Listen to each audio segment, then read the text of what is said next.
Hello दोस्तों, Puneet study point के YouTube channel में आपका स्वागत है।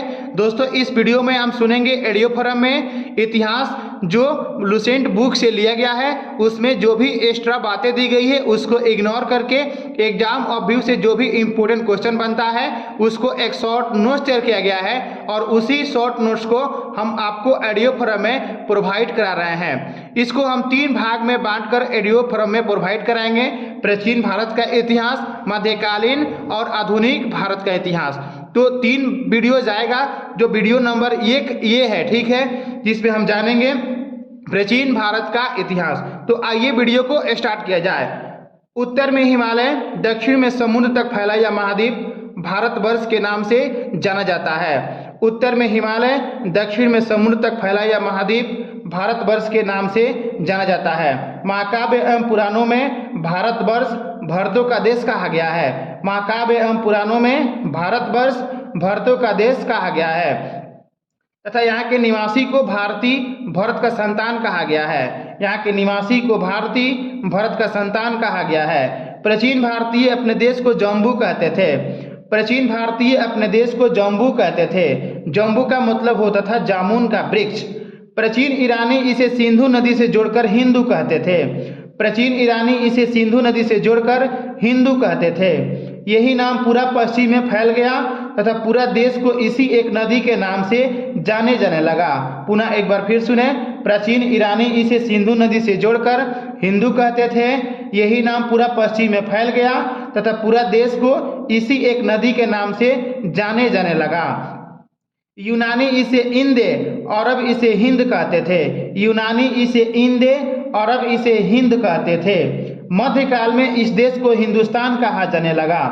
मध्यकाल में इस देश को हिंदुस्तान कहा जाने लगा। यह शब्द भी फारसी शब्द हिंदू से बना है। पुनः एक बार फिर सुने। मध्यकाल में इस देश को हिंदुस्तान कहा जाने लगा। यह शब्द भी फारसी शब्द हिंदू से बना है। यूनानी शब्द इंदे के आधार पर अंग्रेज इसे इंडिया कहने लगे। यूनानी शब्द इंदे के आधार पर अंग्रेज इसे इंडिया कहने लगे।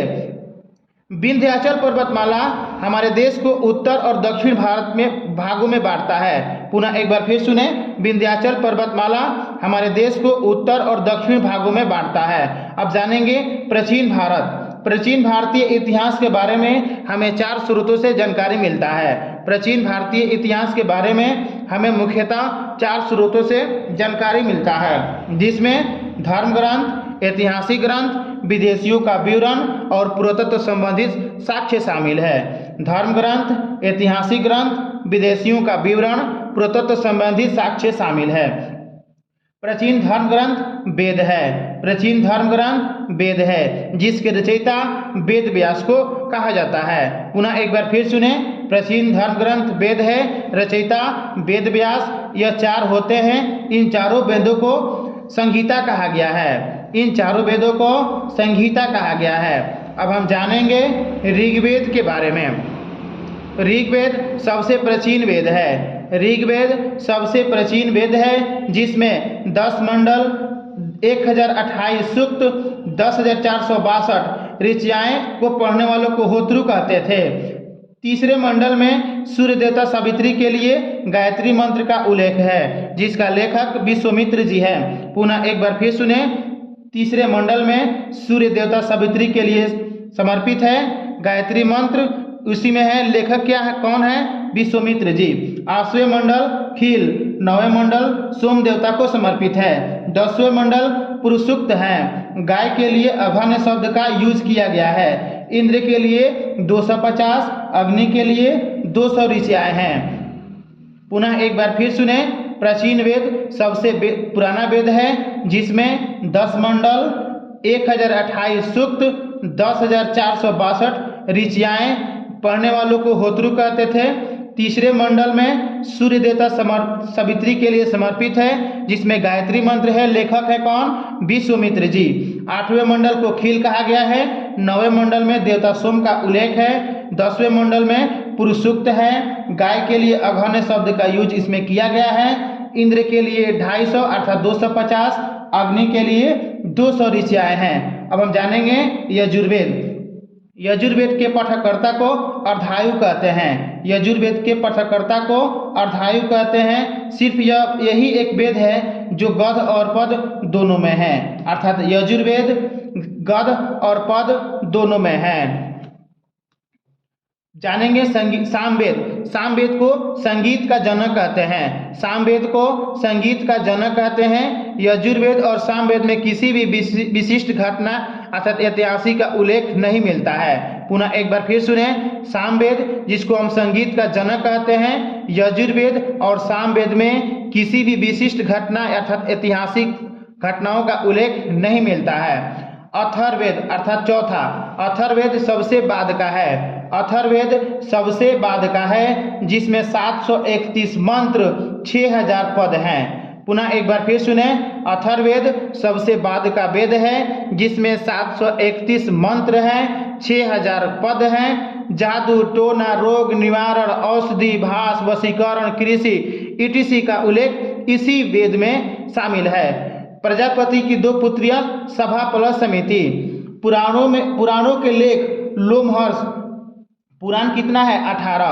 पुराणों की संख्या 18। मत्स्य पुराण सबसे प्राचीन और प्रमाणित है। मनुस्मृति प्राचीन एवं प्रमाणित है।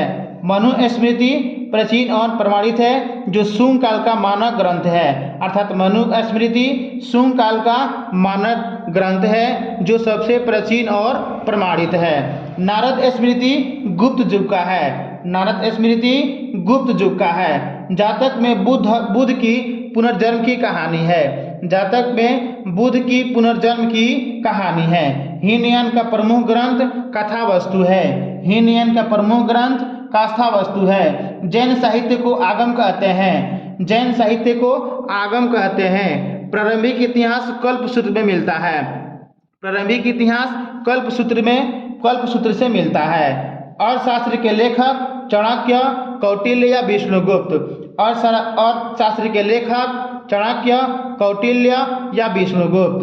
अर्थशास्त्र 15 अधिकरण तथा 180 प्रकरण में विभाजित है। अर्थशास्त्र 15 अधिकरण तथा 180 प्रकरण में विभाजित है। ऐतिहासिक घटनाओं को संस्कृत में पहली बार लिखने का प्रयास कलहर ने किया था। ऐतिहासिक घटनाओं को संस्कृत में पहली बार लिखने की प्रयास कलहर ने किया था। कलहर का पुस्तक का नाम क्या है? राजतरंगिणी। कलहर का पुस्तक का नाम क्या है? राजतरंगिणी, जो कश्मीर के इतिहास के बारे में बतलाता है। अरबों की सिंध विजय का वृत्तांत चचनामा में है। अरबों की सिंध विजय का वृत्तांत चचनामा में है जिसका लेखक अली अहमद है। पुनः एक बार फिर सुने, कलहर का पुस्तक राजतरंगिणी कश्मीर के इतिहास के बारे में बतलाता है। अरबों की सिंध विजय का वृत्तांत चचनामा में है। लेखक अली अहमद है। अष्टाध्यायी के लेखक पाणिनि। अष्टाध्यायी के लेखक पाणिनि। संस्कृत भाषा का पहला पुस्तक, संस्कृत भाषा व्याकरण की पहली पुस्तक मौर्य काल में ये लिखा गया था। अष्टाध्यायी के लेखक कौन है? पाणिनि। अष्टाध्यायी के लेखक पाणिनि। संस्कृत भाषा व्याकरण की पहली पुस्तक मौर्य काल की थी। कात्यायन की गार्गी संहिता एक ज्योतिष ग्रंथ है। कात्यायन की गार्गी संहिता एक ज्योतिष ग्रंथ है। पतंजलि पुष्यमित्र शुंग के पुरोहित थे। पतंजलि पुष्यमित्र शुंग के पुरोहित थे। अब हम सुनेंगे विदेशी यात्रियों से मिलने वाली जानकारी। तो सबसे पहले है यूनानी लेखक टेरियस, ईरान का राजवैद्य था। टेरियन ईरान का राजवैद्य था। हेरोडोटस इतिहास का पिता, पुस्तक हिस्टोरिका। हेरोडोटस इतिहास का पिता, पुस्तक हिस्टोरिका। सिकंदर के साथ आने वाला लेखक निर्याकस, एंटीबुकस, अनेक्सिस्टस था। सिकंदर के साथ आने वाला लेखक निर्याकस, एंटीबुकस।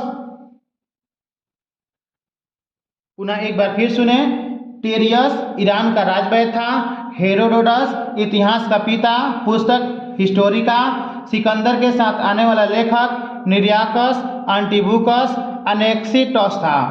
मेगास्थनीज या सिलिकोस निकेटर का राजदूत था जो चंद्रगुप्त मौर्य के दरबार में आया था। मेगास्थनीज या सिलिकोस निकेटर का राजदूत था जो चंद्रगुप्त मौर्य के दरबार में आया था। डाइमेकस बिंदुसार के दरबार में। डाइमेकस बिंदुसार के दरबार में। डायोनेसियस अशोक के दरबार में, डायोनेसियस अशोक के दरबार में।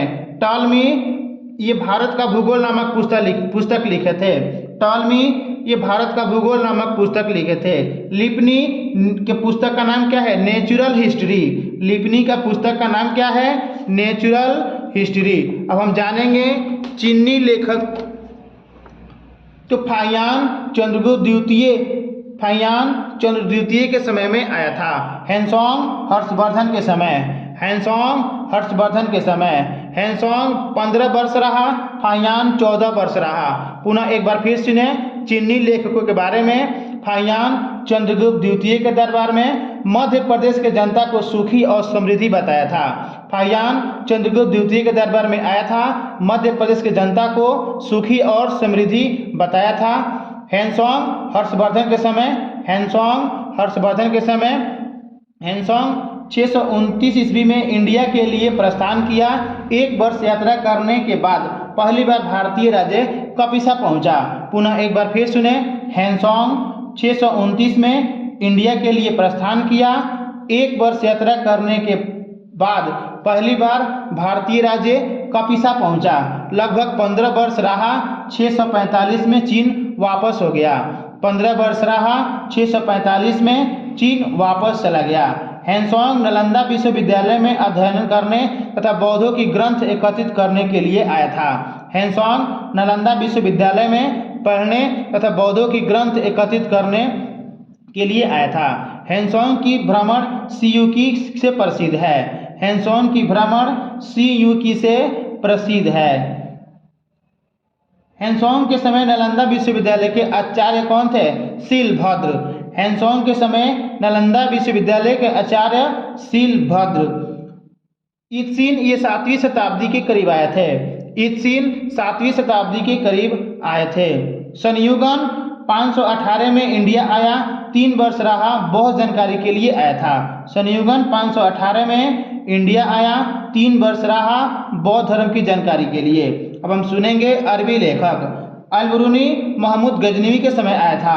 अल-बिरूनी महमूद गजनवी के समय आया था। किताबुन हिंद नामक पुस्तक लिखा, जिसका अर्थ होता था तहकीके हिंद। पुनः एक बार फिर सुने, अल-बिरूनी महमूद गजनवी के समय आया था। किताबुल हिंद उनका पुस्तक का नाम था, जिसका अर्थ होता था तहकीके हिंद। यह ग्रंथ है।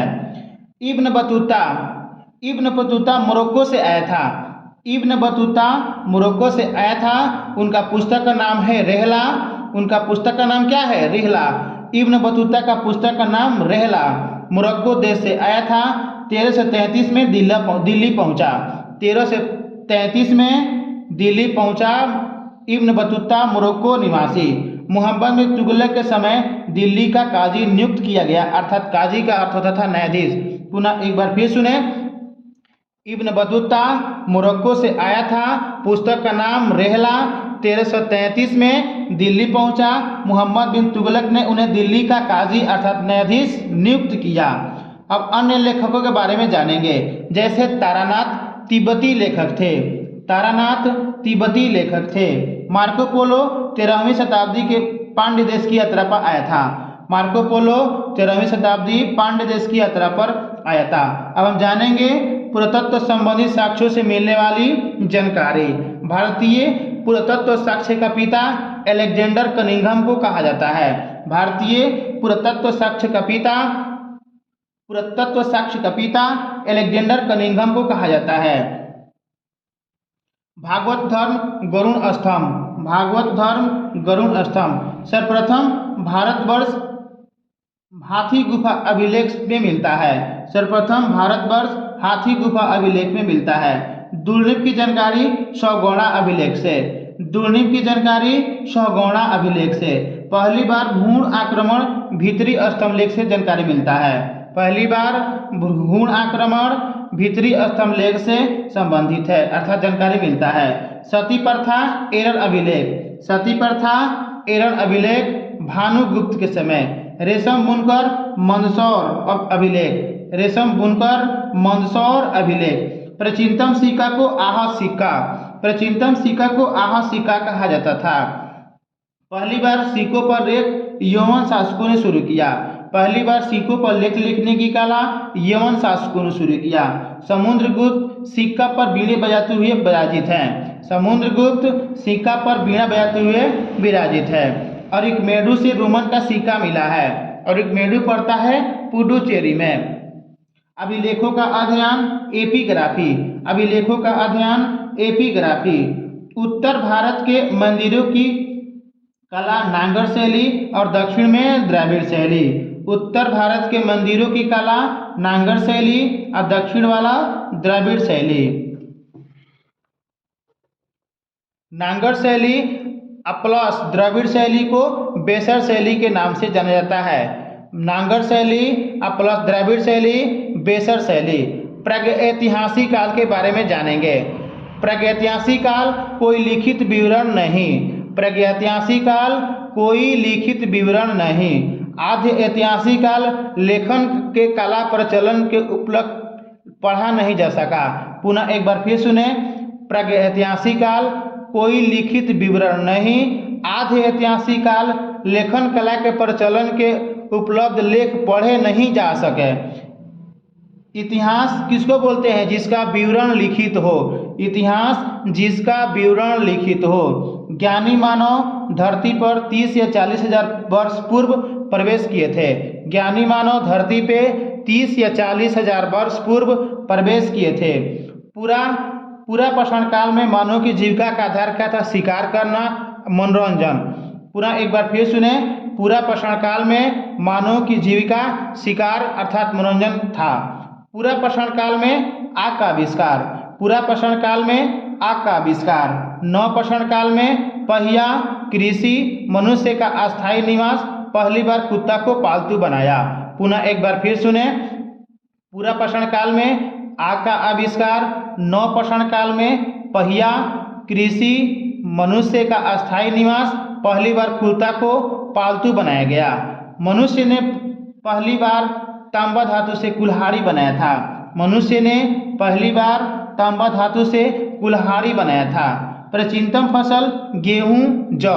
प्राचीनतम फसल गेहूं और जौ। लेकिन मानव द्वारा प्रयुक्त प्रथम अनाज चावल था। मानव द्वारा प्रयुक्त प्रथम अनाज चावल था। कृषि का उदाहरण मेहरगढ़ से। कृषि का उदाहरण मेहरगढ़ से। कोल्डिहवा से चावल का साक्ष्य मिला है। कोल्डिहवा से चावल का साक्ष्य मिला है। भारतीय पूर्व पाषाण कलाकृति की खोज पलावरम स्थान से। भारत में पूर्व स्तर युग के अधिकांश औजार स्फटिक अर्थात पत्थर के बने थे। भारत में पूर्व स्तर युग के अधिकांश औजार स्फटिक पत्थर के बने थे। पूरा पाषाणकालिक औजार की खोज रॉबर्ट ब्रूस फुट ने किया था। पूरा पाषाणिक औजार की खोज रॉबर्ट ब्रूस फुट ने किया था।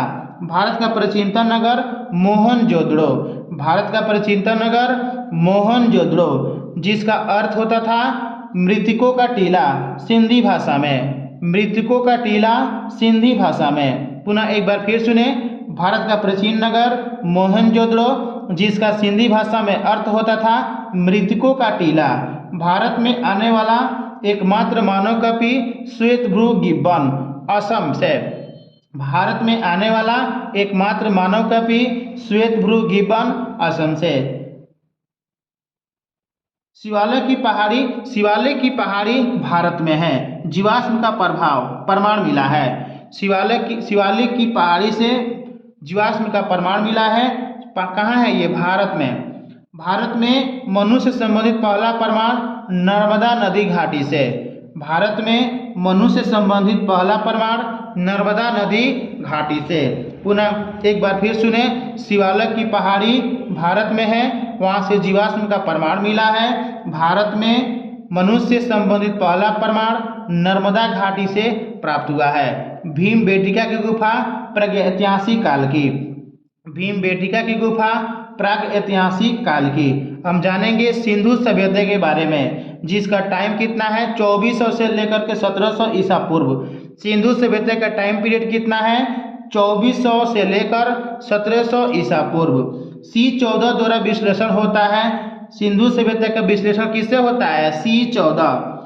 2400 से 1700 ईसा पूर्व आकृति कैसा है? त्रिभुजाकार। सिंधु सभ्यता की आकृति त्रिभुजाकार। जो टाइम है 2400 से लेकर 1700 ईसा पूर्व। सिंधु सभ्यता की खोज 1921 ईस्वी में दयाराम साहनी। सिंधु सभ्यता की खोज 1921 ईस्वी में दयाराम साहनी। सिंधु सभ्यता आध्यैतिहासिक अथवा कांस्ययुगीन सभ्यता थी। सिंधु सभ्यता आध्यैतिहासिक अथवा कांस्ययुगीन सभ्यता थी। सभ्यता के मुख्य निवासी द्रविड़ भूमध्य सागरीय थे। पुनः एक बार फिर सुने, सिंधु सभ्यता आध्यैतिहासिक अथवा कांस्ययुगीन सभ्यता थी। सभ्यता के मुख्य निवासी द्रविड़ भूमध्य सागरीय थे।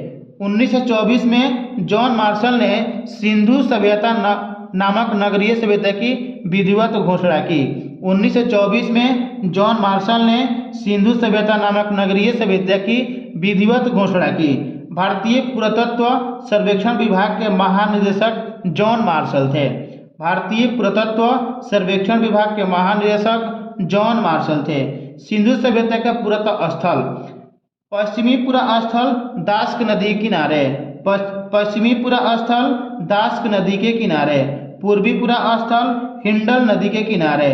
उत्तरी पुरा स्थल चिनाब नदी और दक्षिणी गोदावरी नदी। पुनः एक बार फिर सुने, पश्चिमी पुरा स्थल दास्क नदी, पूर्वी हिंडल नदी, उत्तरी पुरा स्थल चिनाब नदी और दक्षिणी गोदावरी नदी।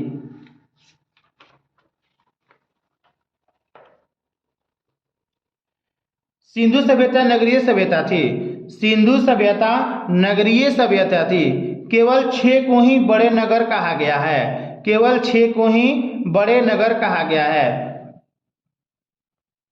स्वतंत्रता के हड़प्पा संस्कृति का सर्वाधिक स्थल गुजरात में मिले हैं। अर्थात स्वतंत्रता के बाद हड़प्पा संस्कृति का सर्वाधिक स्थल गुजरात में मिले हैं। सिंधु सभ्यता की बड़ा स्थल मोहनजोदड़ो। सिंधु सभ्यता की बड़ा स्थल मोहनजोदड़ो, जिसका अर्थ होता है मृतकों का टीला। भारत में इसका बड़ा स्थल राखीगढ़ी। भारत में इसका बड़ा स्थल राखीगढ़ी हरियाणा का हिसार जिला में पड़ता है। घग्गर नदी के किनारे है। लोथल एवं सुरकोटदा सिंधु सभ्यता की बंदरगाह था। लोथल एवं सुरकोटदा सिंधु सभ्यता की बंदरगाह था। जूते हुए खेत नकाशीदार ईंट का यूज का साक्ष्य कालीबंगन से मिला है। जूते हुए खेत नकाशीदार ईंट का यूज का साक्ष्य कालीबंगन से मिला है। सैधो सभ्यता की बड़ी इमारत स्नानगार। सैधो सभ्यता की बड़ी इमारत स्नानगार मोहनजोदड़ो में। मध्य भाग में स्नान कुंड है। मध्य भाग में स्नान कुंड है जो लंबा कितना है 11.88 मीटर, चौड़ा 7.01 मीटर और गहरा है 2.43 मीटर। पुनः एक बार फिर सुने, सैधो सभ्यता की बड़ी इमारत स्नानगार मोहनजोदड़ो में। मध्य भाग में क्या है? स्नान कुंड, जिसकी लंबाई है 11.88 मीटर, चौड़ाई 7.01 मीटर, गहराई कितना है अर्थात उसी को ऊंचाई बोलेंगे 2.43 मीटर। अग्निकुंड लोथल और कालीबंगन से मिले हैं। अग्निकुंड लोथल एवं कालीबंगन से मिले हैं। मोहनजोदड़ो से एक सील पर 3 मुख वाला देवता। मोहनजोदड़ो से एक सील पर 3 मुख वाला देवता पशुपतिनाथ की मूर्ति मिली है। पुनः एक बार फिर सुने, मोहनजोदड़ो से एक सील पर 3 मुख वाला देवता अर्थात पशुपतिनाथ की मूर्ति मिली है। इसके चारों तरफ हाथी, गैंडा, चीता, भैंसा विराजमान है। जिसके चारों तरफ हाथी, गैंडा, चीता, भैंसा विराजमान है। मोहनजोदड़ो से नर्तकी की एकांश मूर्ति मिली है। मोहनजोदड़ो से नर्तकी की एकांश मूर्ति मिली है। हड़प्पा की मोहरों पर सबसे अधिक एक श्रृंगी पशु का अंगन मिलता है। हड़प्पा की मोहरों पर सबसे अधिक एक श्रृंगी पशु का अंकन मिलता है। यहाँ से प्राप्त एक आयताकार मोहरों से स्त्री के गर्भ से निकला पौधा दिखाया गया है। यहाँ से प्राप्त एक आयताकार मोहरों में स्त्री के गर्भ से निकला पौधा दिखाया गया है। मनके बनाने की कारखाना लोथल और चनहुदड़ो में। मनके बनाने की कारखाना लोथल एवं चनहुदड़ो। सिंधु सभ्यता की लिपि भाव चित्रात्मक। सिंधु सभ्यता की लिपि भाव चित्रात्मक थी। दाएं से बाएं, पुनः एक बार फिर सुने, सिंधु सभ्यता की लिपि कैसी थी? भाव चित्रात्मक, दाएं से बाएं। सिंधु सभ्यता के लोग नगरों और घरों के विन्यास के लिए ग्रिड पद्धति अपनाई। सिंधु सभ्यता के लोग नगरों तथा घरों के विन्यास के लिए ग्रिड पद्धति अपनाई। घर की दरवाजे खिड़की पीछे की तरफ खुलते थे। घर की दरवाजे खिड़की पीछे की तरफ खुलते थे, सड़क की तरफ नहीं। पुनः एक बार फिर सुने, घर की दरवाजे और खिड़की पीछे की तरफ खुलते थे, सड़क की तरफ नहीं। केवल लोथल नगर के दरवाजे सड़क की ओर खुलते थे। केवल लोथल नगर के दरवाजे सड़क की ओर खुलते थे। सिंधु सभ्यता की मुख्य फसल गेहूं और जौ। सिंधु सभ्यता की मुख्य फसल गेहूं और जौ। सैदवासी मिठास के लिए शहद का यूज करते थे। सैदवासी मिठास के लिए शहद का यूज करते थे। मिट्टी से बने हल का साक्ष्य बनमाली से। मिट्टी से बने हल का साक्ष्य बनमाली से। चावल का प्रथम साक्ष्य लोथल से। चावल का प्रथम साक्ष्य लोथल से। रंगपुर और लोथल से चावल का दाना मिला है। रंगपुर और लोथल से चावल का दाना मिला है। धान की खेती का प्रमाण भी मिला है। तौल की इकाई 16 के अनुपात में थी। तौल की इकाई 16 के अनुपात में थी। सेधो सभ्यता के लोग बैलगाड़ी का यूज करते थे। सेधो सभ्यता के लोग बैलगाड़ी की यूज करते थे। मेलुआ शब्द सिंधु सभ्यता से संबंधित है। मेलुआ शब्द सिंधु सभ्यता से संबंधित है। वृक्ष पूजा शिव पूजा का साक्ष्य सिंधु सभ्यता से मिला है। वृक्ष पूजा शिव पूजा का साक्ष्य सिंधु सभ्यता से मिला है। पिगट ने हड़प्पा एवं मोहनजोदड़ो को एक विस्तृत साम्राज्य की राजधानी, जुड़वा राजधानी कहा। पुनः एक बार फिर सुने, पिगट ने हड़प्पा एवं मोहनजोदड़ो को एक विस्तृत साम्राज्य की जुड़वा राजधानी कहा। सिंधु सभ्यता के लोग धरती को उर्वरता की देवी मानकर पूजा किया करते थे। सिंधु सभ्यता के लोग धरती को उर्वरता की देवी मानकर पूजा किया करते थे। स्वास्तिक चिन्ह हड़प्पा की देन है। स्वास्तिक चिन्ह हड़प्पा की देन है। सिंधु घाटी नगर से मंदिर का अवशेष नहीं मिले हैं। सिंधु घाटी नगर से मंदिर का अवशेष नहीं मिले हैं। सिंधु सभ्यता में मातृ देवी की उपासना प्रचलित थी। सिंधु सभ्यता में मातृ देवी की उपासना प्रचलित थी। कुब्बड़ वाला साड़ पूजनीय था। कुब्बड़ वाला साड़ पूजनीय था। सैदवासी सूती ऊनी वस्त्र पहनते थे। सैदवासी सूती और ऊनी वस्त्र पहनते थे।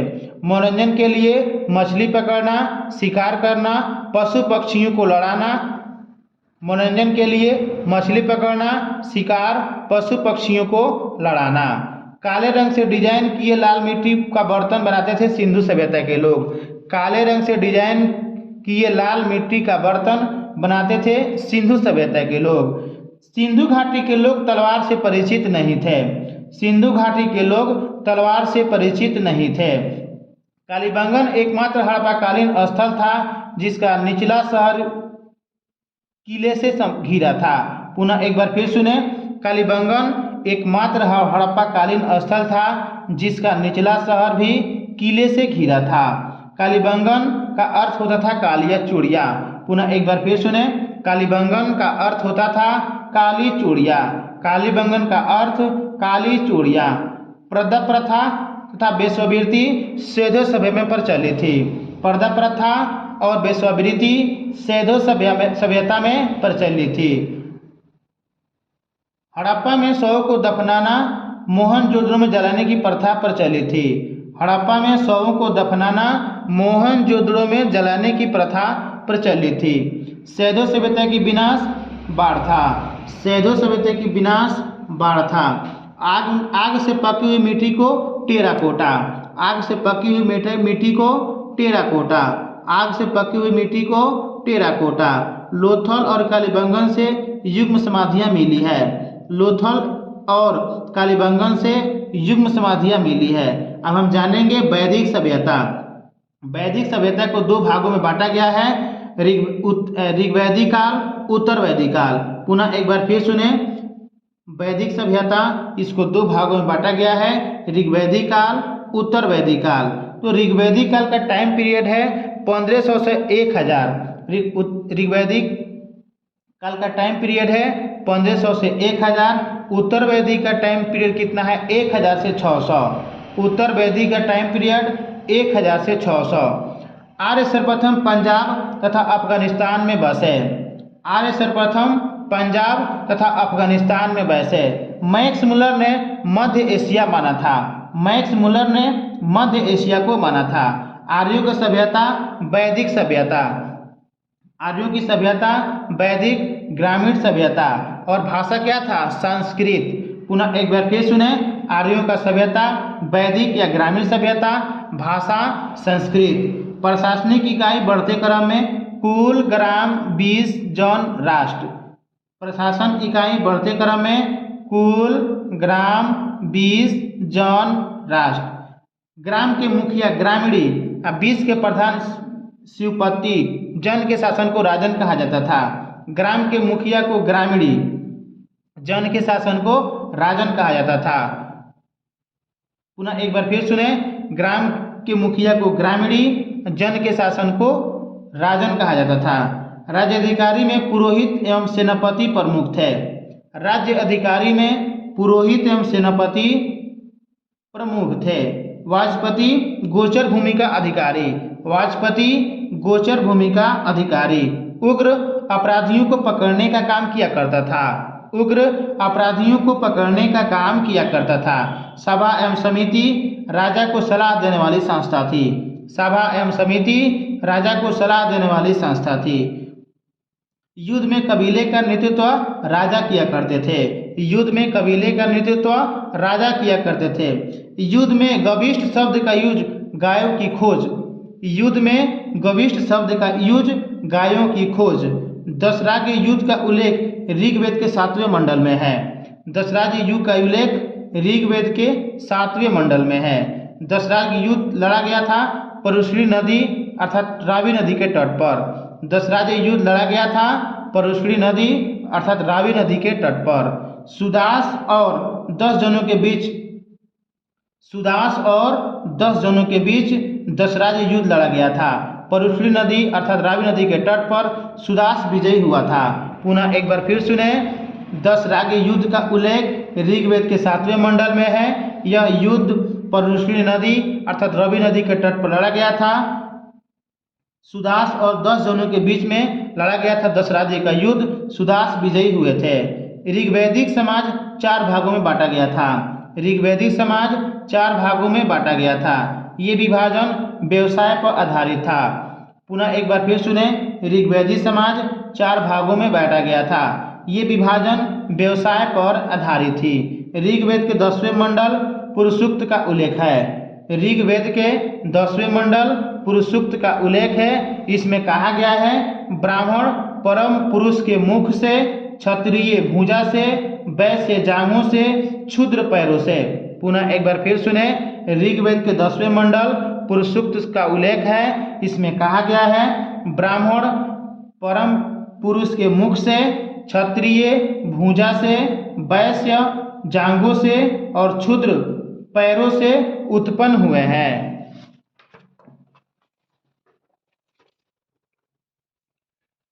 आर्यों का समाज पितृप्रधान था। आर्यों का समाज पितृप्रधान था। समाज की छोटी इकाई परिवार या कुल। समाज की छोटी इकाई परिवार या कुल। मुखिया पिता होते थे। मुखिया पिता होते थे। स्त्रियां पति के साथ भाग लेती थी। स्त्रियां पति के साथ भाग लेती थी। बाल विवाह पर्दा प्रथा प्रचलित नहीं था। बाल विवाह पर्दा प्रथा प्रचलित नहीं था। विधवा अपनी छोटे देवर से शादी कर सकती थी। विधवा अपने छोटे देवर से शादी कर सकती थी। जीवन भर अविवाहित महिला को अमाजू कहा जाता था। जीवन भर अविवाहित महिला को अमाजू कहा जाता था। पेय पदार्थ सोमरस। पेय पदार्थ किससे बनता था? सोमरस से, जो वनस्पति से मिलता था। 3 प्रकार के वस्त्र पहनते थे, वास, अधिवास, उषणीय। अंदर पहनने वाले कपड़े को नीवी कहा जाता था। भारतीय परमाणुवाद का जनक महर्षि कणाद को कहा जाता है। भारतीय परमाणुवाद का जनक महर्षि कर्णाद को कहा जाता है। आर्यों का मनोरंजन संगीत, रथ दौड़, घुड़दौड़। आर्यों का मनोरंजन संगीत, रथ दौड़, घुड़दौड़। व्यवसाय क्या था? पशुपालन और कृषि। व्यवसाय पशुपालन और कृषि। अघन्य गायों के लिए अघन्य शब्द का यूज किया गया है। अघन्य शब्द किसके लिए है? गायों के लिए है। मारने या घायल करने पर वेदों में मृत्यु या देश से निकालने की प्रावधान था। पुनः एक बार फिर सुने, अघन्य शब्द गायों के लिए, मारने या घायल करने पर वेदों में मृत्यु या देश से निकालने की प्रावधान था। प्रिय पशु क्या था? घोड़ा, प्रिय देवता इंद्र। प्रिय पशु घोड़ा, प्रिय देवता इंद्र। आर्यों द्वारा खोजी गई धातु लोहा, श्याम अयस्क और तांबा को लोहित अयस्क कहा जाता था। पुनः एक बार फिर सुने, आर्यों का प्रिय पशु घोड़ा, प्रिय देवता इंद्र थे। आर्यों द्वारा खोजी गई धातु लोहा, जिसको हम श्याम अयस्क और तांबा को लोहित अयस्क कहते थे। व्यापार के लिए दूर जाने वालों को पणी कहा जाता था। व्यापार के लिए दूर जाने वालों को पणी कहा जाता था। पैसा का ब्याज लेने वालों को बेकनट कहा जाता था। पैसा का ब्याज लेने वालों को बेकनट कहा जाता था। मनुष्य और देवता के बीच मध्यस्थ अग्नि की पूजा। मनुष्य और देवता के बीच मध्यस्थ अग्नि की पूजा। ऋग्वेद में पवित्र नदी सरस्वती। ऋग्वेद में पवित्र नदी सरस्वती। ऋग्वेद में गंगा का उल्लेख 1 बार, जमुना का 3 बार, सिंधु नदी का सर्वाधिक उल्लेख है। पुनः एक बार फिर सुने, ऋग्वेद में पवित्र नदी सरस्वती, ऋग्वेद में गंगा का उल्लेख 1 बार, जमुना का 3 बार, सर्वाधिक बार सिंधु नदी का उल्लेख मिलता है। अब हम जानेंगे उत्तरवैदिक काल। उत्तरवैदिक काल इंद्र के जगह प्रजापति प्रिय देवता हो गए। उत्तरवैदिक काल में इंद्र के जगह प्रजापति प्रिय देवता हो गए। राजा के राज्याभिषेक के समय राजसूय यज्ञ किया जाता था। राजा के राज्याभिषेक के समय राजसूय यज्ञ किया जाता था। वर्ण व्यवसाय के बजाय जन पर आधारित था। हल को सीरा, हल के रेखा को सीता कहा जाता था उस समय। हल को सीरा, हल के रेखा को सीता कहा जाता था। मुद्रा प्रचलन प्रमाणित नहीं था। मुद्रा प्रचलन का प्रमाण नहीं था। प्राचीन दर्शन, सांख्य दर्शन। प्राचीन दर्शन, सांख्य दर्शन। मूल तत्व 25 है, जिसमें पहला प्राकृतिक। मूल तत्व 25 है, पहला प्राकृतिक। सत्यमेव जयते मुंडको उपनिषद से। सत्यमेव जयते मुंडको उपनिषद से। इसी में यज्ञ की तुलना टूटी नाव से की गई है। पुनः एक बार फिर सुने, प्राचीन दर्शन, सांख्य दर्शन, मूल तत्व 25, पहला प्राकृतिक, सत्यमेव जयते मुंडको उपनिषद से। इसी में यज्ञ की तुलना टूटी नाव से की गई है। गायत्री मंत्र सवित्री देवता को संबोधित है। गायत्री मंत्र सवित्री देवता को संबोधित है, जो ऋग्वेद से संबंधित है। आर्य बनाने के लिए लोगों को विश्वामित्र ने गायत्री मंत्र की रचना की। आर्य बनाने के लिए लोगों को विश्वामित्र जी ने गायत्री मंत्र की रचना की। श्राद्ध की पहली बार दैत्याय ऋषि के बेटे निमि ने शुरू किया था। श्राद्ध की प्रथा पहली बार दैत्याय ऋषि के बेटे निमि ने शुरू किया था। श्राद्ध की प्रथा पहली बार दैत्याय ऋषि के बेटे निमि ने शुरू किया था। उत्तरवैदिक काल में कौशाम्बी में पहली बार पक्का ईंट का यूज हुआ था। उत्तरवैदिक काल में कौशाम्बी में पहली बार पक्का ईंट का यूज हुआ था। महाकाव्य दो है, महाभारत रामायण। महाकाव्य दो है, महाभारत रामायण। सबसे बड़ा का है महाभारत, जिसका प्रारंभिक नाम जय संहिता है। महाभारत का प्रारंभिक नाम जय संहिता है। उपनिषद 108, महापुराण 18, वेदांत 6। पुनः एक बार फिर सुने, उपनिषद 108, महापुराण 18, वेदांत 6। दर्शन और प्रवर्तक को जानेंगे। दर्शन और उसके प्रवर्तक को जानेंगे। जैसे चरवाक, योग का पतंजलि, सांख्य का कपिल, न्याय का गौतम, पूर्व मीमांसा जैमिनी, उत्तर मीमांसा बद्रायण। पुनः एक बार फिर सुनेंगे, दर्शन और उसका प्रवर्तक। चरवाक का चरवाक थे, योग का पतंजलि थे, सांख्य का कपिल, न्याय का गौतम, पूर्व मीमांसा का जैमिनी, उत्तर मीमांसा का बद्रायण। अब जानेंगे ऋग्वैदिक कालीन नदी, प्राचीन और आधुनिक नदी। कुंभा प्राचीन नाम और आधुनिक नाम काबुल। कुंभा प्राचीन नाम, आधुनिक नाम काबुल। तीस्ता अब झेलम, परुष्णी अब रवि, बिपाशा ब्यास, सादानीरा अब गंडक। पुनः एक बार फिर सुने, ऋग्वैदिक कालीन नदी का प्राचीन नाम और आधुनिक नाम। तो कुंभा को अब काबुल, बिस्ता को अब झेलम, परुष्णी को अब रवि, बिपाशा को अब ब्यास, सादानीरा को अब गंडक के नाम से जाना जाता है। अब हम जानेंगे महाजनपदों का उदय। महाजनपदों का उदय बुद्ध के जन्म के पूर्व 6ठी शताब्दी ईसा पूर्व भारत 16 महाजनपदों में बटा था। पुनः एक बार फिर सुने, बुद्ध के जन्म के पूर्व 6ठी शताब्दी ईसा पूर्व भारत 16 जनपदों में बटा था। जानकारी हमको किससे मिलता है? बौद्ध ग्रंथ अंगुत्तर निकाय से। जानकारी किससे मिलता है? बौद्ध ग्रंथ अंगुत्तर निकाय से। अब हम पढ़ेंगे महाजनपद और उसकी राजधानी। अंग का राजधानी चंपा, मगध का राजगिरी या गिरिब्रज, काशी का वाराणसी, कौशल का श्रावस्ती, अवंती का उज्जैन, कुरु का इंद्रप्रस्थ, अस्मक का तोसली, गंधार का तक्षशिला। पुनः एक बार फिर सुने, अंग का राजधानी चंपा, मगध का राजगिरी या गिरिब्रज, काशी का बनारसी, कौशल का श्रावस्ती, अवंती का उज्जैन, कुरु का इंद्रप्रस्थ, अस्मक का तोसली, गंधार का तक्षशिला। हम जानेंगे जैन धर्म के बारे में। संस्थापक प्रथम तीर्थंकर ऋषभदेव। जैन धर्म के संस्थापक और प्रथम तीर्थंकर ऋषभदेव। 24वें पार्श्वनाथ अशोसेन के पुत्र थे। पुनः एक बार फिर सुने, जैन धर्म के संस्थापक प्रथम तीर्थंकर ऋषभदेव। 23वें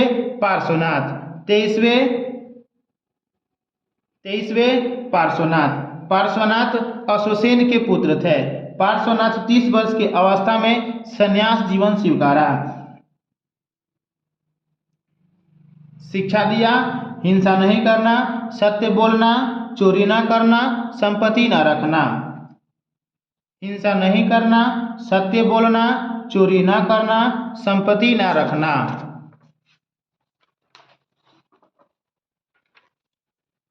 महावीर स्वामी 24वें एवं अंतिम तीर्थंकर। महावीर स्वामी 24वें एवं अंतिम तीर्थंकर।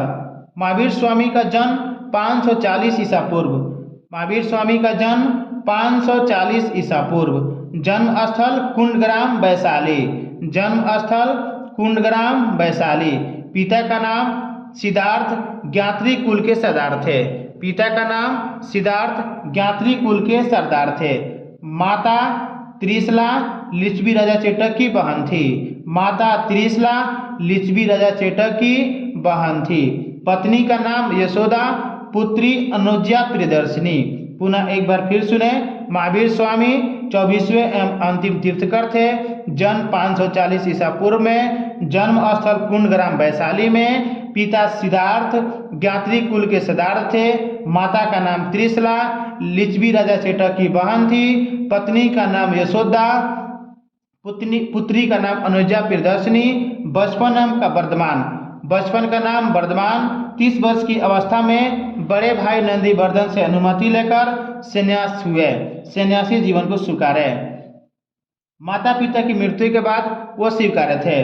पुनः एक बार फिर सुने, बचपन का नाम क्या था? वर्धमान। 30 वर्ष की अवस्था में बड़े भाई नंदीवर्धन से अनुमति लेकर मम्मी और पापा की मृत्यु के बाद सन्यासी हुए। 12 वर्ष तपस्या के ऋजुपालिका नदी के तट पर साल वृक्ष के नीचे ज्ञान हुए।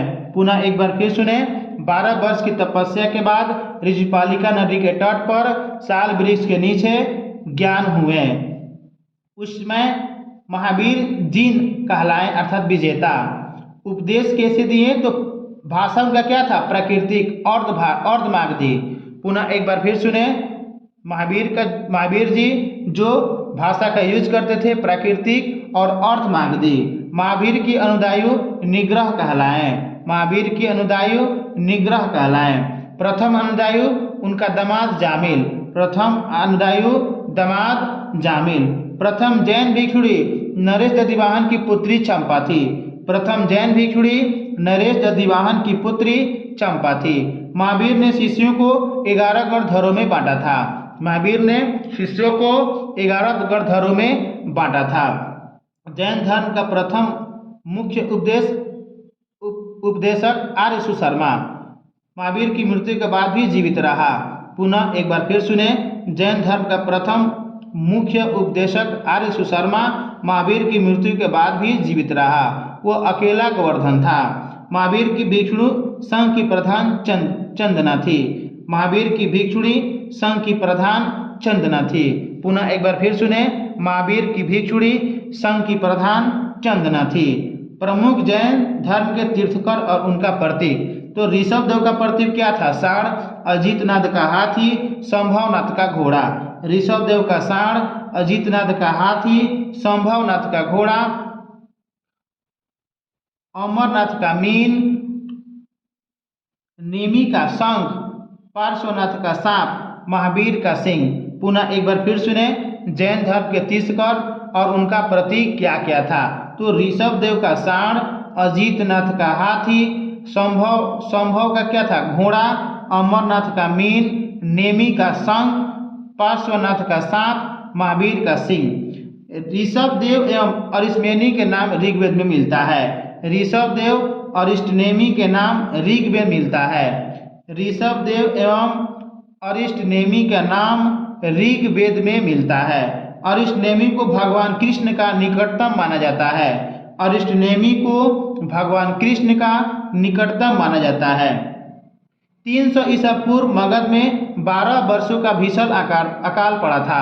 300 ईसा पूर्व मगध में 12 वर्षों का भीषण अकाल पड़ा था, जिस कारण भद्रबाहु अपने शिष्यों के साथ कर्नाटक चले गए। कुछ अनुयायी स्थूलभद्र के साथ मगध में रुक गए। भद्रबाहु के वापस लौटने पर मगध की साधुओं से गहरा विवाद हो गया। परिणाम क्या हुआ कि जैन धर्म 2 भागों में बंट गया, श्वेतांबर और दिगंबर। तो श्वेतांबर जो थे श्वेत वस्त्र स्थूल भद्र वाला था और दिगंबर नग्न भद्रबाहु वाला था। पुनः एक बार फिर सुने, 300 ईसा पूर्व में मगध की धरती पर 12 वर्षों का विशाल आकार पड़ा था, जिस कारण भद्रबाहु अपने शिष्यों के साथ कर्नाटक चले गए। कुछ अनुयायी स्थूल भद्र के साथ मगध की धरती पर रुक गए। भद्रबाहु के वापस लौटने पर मगध की साधुओं से गहरा विवाद हो गया। विवाद का परिणाम क्या निकला? तो जैन धर्म 2 भागों में बंट गया, श्वेतांबर और दिगंबर। श्वेतांबर वाला श्वेत वस्त्र स्थूल भद्र वाला और दिगंबर नग्न रहने लगे भद्रबाहु वाला। जैन धर्म की 2 संगीतियां हुई। जैन धर्म की 2 संगीतियां हुई। प्रथम पाटलिपुत्र स्थूलभद्र के अध्यक्ष थे और द्वितीय बल्लभी गुजरात क्षमा श्रवण उसका अध्यक्ष थे। पुनः एक बार फिर सुने, जैन धर्म में 2 हुआ था क्या? 2 संगीति हुआ था। जैन धर्म में 2 संगीतियां हुआ। प्रथम संगीति 300 ईसा पूर्व, स्थल कहाँ था? पाटलिपुत्र, और पाटलिपुत्र वाला अध्यक्ष के थे? कौन थे? स्थूलभद्र। द्वितीय 6ठी शताब्दी हुआ, द्वितीय बल्लभी में हुआ, वो पड़ता है गुजरात में, और उसका अध्यक्ष क्षमा शर्मा। अगर शॉर्टकट में बात किया जाए तो प्रथम पाटलिपुत्र अध्यक्ष स्थूलभद्र, द्वितीय 6ठी शताब्दी बल्लभी गुजरात अध्यक्ष क्षमा श्रवण। जैन धर्म की त्रिरत्न सम्यक दर्शन, सम्यक ज्ञान, सम्यक आचरण। पुनः एक बार फिर सुने, जैन धर्म की त्रिरत्न सम्यक दर्शन, सम्यक ज्ञान, सम्यक आचरण। जैन धर्म के अनुशीलन में 5 महाव्रतों का पालन अनिवार्य था। जैन धर्म में ईश्वर की मान्यता नहीं थी, आत्मा की मान्यता थी। पुनः एक बार फिर सुने, जैन धर्म में ईश्वर की मान्यता नहीं है, आत्मा की मान्यता है। पुनः एक बार फिर सुने, जैन धर्म में ईश्वर की मान्यता नहीं है, आत्मा की मान्यता है। महावीर स्वामी पुनर्जन्म एवं कर्मवाद में विश्वास करते थे। महावीर स्वामी पुनर्जन्म एवं कर्मवाद में विश्वास करते थे। जैन धर्म ने अपने आध्यात्मिक विचारों को सांख्य दर्शन से लिया। जैन धर्म ने अपने आध्यात्मिक विचारों को सांख्य दर्शन से लिया। मैसूर के गंग वंश के मंत्री चामुंड मैसूर के गंग वंश के मंत्री चामुंड के प्रोत्साहन से कर्नाटक के श्रवणबेलगोला में 10वीं शताब्दी के बीच में बाहुबली की मूर्ति गोमतेश्वर की मूर्ति का निर्माण किया गया। पुनः एक बार फिर सुने।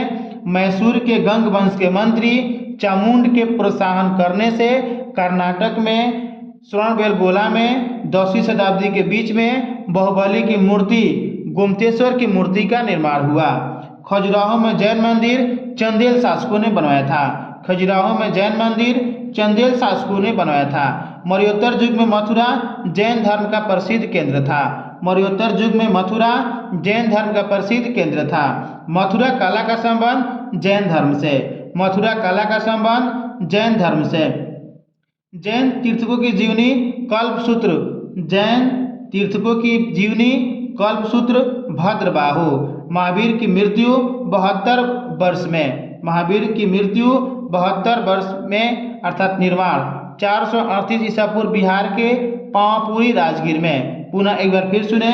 महावीर की मृत्यु 72 वर्ष की अवस्था में 468 ईसा पूर्व बिहार के पावापुरी बोले तो राजगीर में हुआ था। पुनः एक बार फिर सुने। महावीर की मृत्यु 72 वर्ष की अवस्था में 468 ईसा पूर्व में बिहार के पावापुरी राजगीर में हुआ था। मल्ल राजा सृष्टिपाल के राजप्रसाद में महावीर का निर्माण हुआ था। अब हम जानेंगे बौद्ध धर्म। संस्थापक Gautam Buddha, light of Asia. पुनः एक बार फिर सुने। बौद्ध धर्म संस्थापक Gautam Buddha, light of Asia. Buddha का प्रतीक जानेंगे। जन्म का प्रतीक क्या था? कमल और साढ़। गृह त्याग ना घोड़ा और ज्ञान का पीपल अथवा बोधि वृक्ष। पुनः एक बार फिर सुने। बुद्ध के प्रतीक जन्म का प्रतीक क्या था? कमल और साढ़। घर त्यागना अर्थात गृह, घोड़ा, ज्ञान की प्राप्ति क्या है? पीपल अर्थात बोधि वृक्ष। स्पुत शब्द बौद्ध धर्म से संबंधित है। स्पुत शब्द बौद्ध धर्म से संबंधित है। बुद्ध का जन्म 563 ईसा पूर्व। बुद्ध का जन्म 563 ईसा पूर्व। बुद्ध का जन्म 563 ईसा पूर्व कपिलवस्तु लुम्बिनी में हुआ था। पिता का नाम सुयोधन। कपिलवस्तु लुम्बिनी में हुआ था। पिता का नाम सुयोधन। माता का नाम माया देवी। मृत्यु जन्म के 7वें दिन बाद। पुनः एक बार फिर सुने। बुद्ध का जन्म 563 ईसा पूर्व में कपिलवस्तु के लुम्बिनी में। पिता का नाम सुयोधन, माता का नाम माया देवी। उनका मृत्यु जन्म के 7वें दिन। लालन पालन सौतेली माँ प्रजापति गौतमी की। लालन पालन सौतेली माँ प्रजापति गौतमी की। बचपन का नाम सिद्धार्थ। बुद्ध का बचपन का नाम सिद्धार्थ। बुद्ध का विवाह 16 वर्ष की अवस्था में हुआ। बुद्ध का विवाह 16 वर्ष की अवस्था में हुआ यशोधरा के साथ। बुद्ध का विवाह 16 वर्ष की अवस्था में यशोधरा के साथ हुआ। उनका पुत्र का नाम था राहुल। बुद्ध का पुत्र का नाम था राहुल। कपिलवस्तु की सैर पर 4 व्यक्ति को देखे थे। कपिलवस्तु की सैर पर 4 व्यक्ति को देखे थे। बूढ़ा, बीमार, 100 सन्यासी। पुनः एक बार फिर सुने। कपिलवस्तु के सैर पर 4 व्यक्तियों को देखे थे। पहला बूढ़ा, सेकेंड बीमार, थर्ड 100 और फोर्थ सन्यासी को।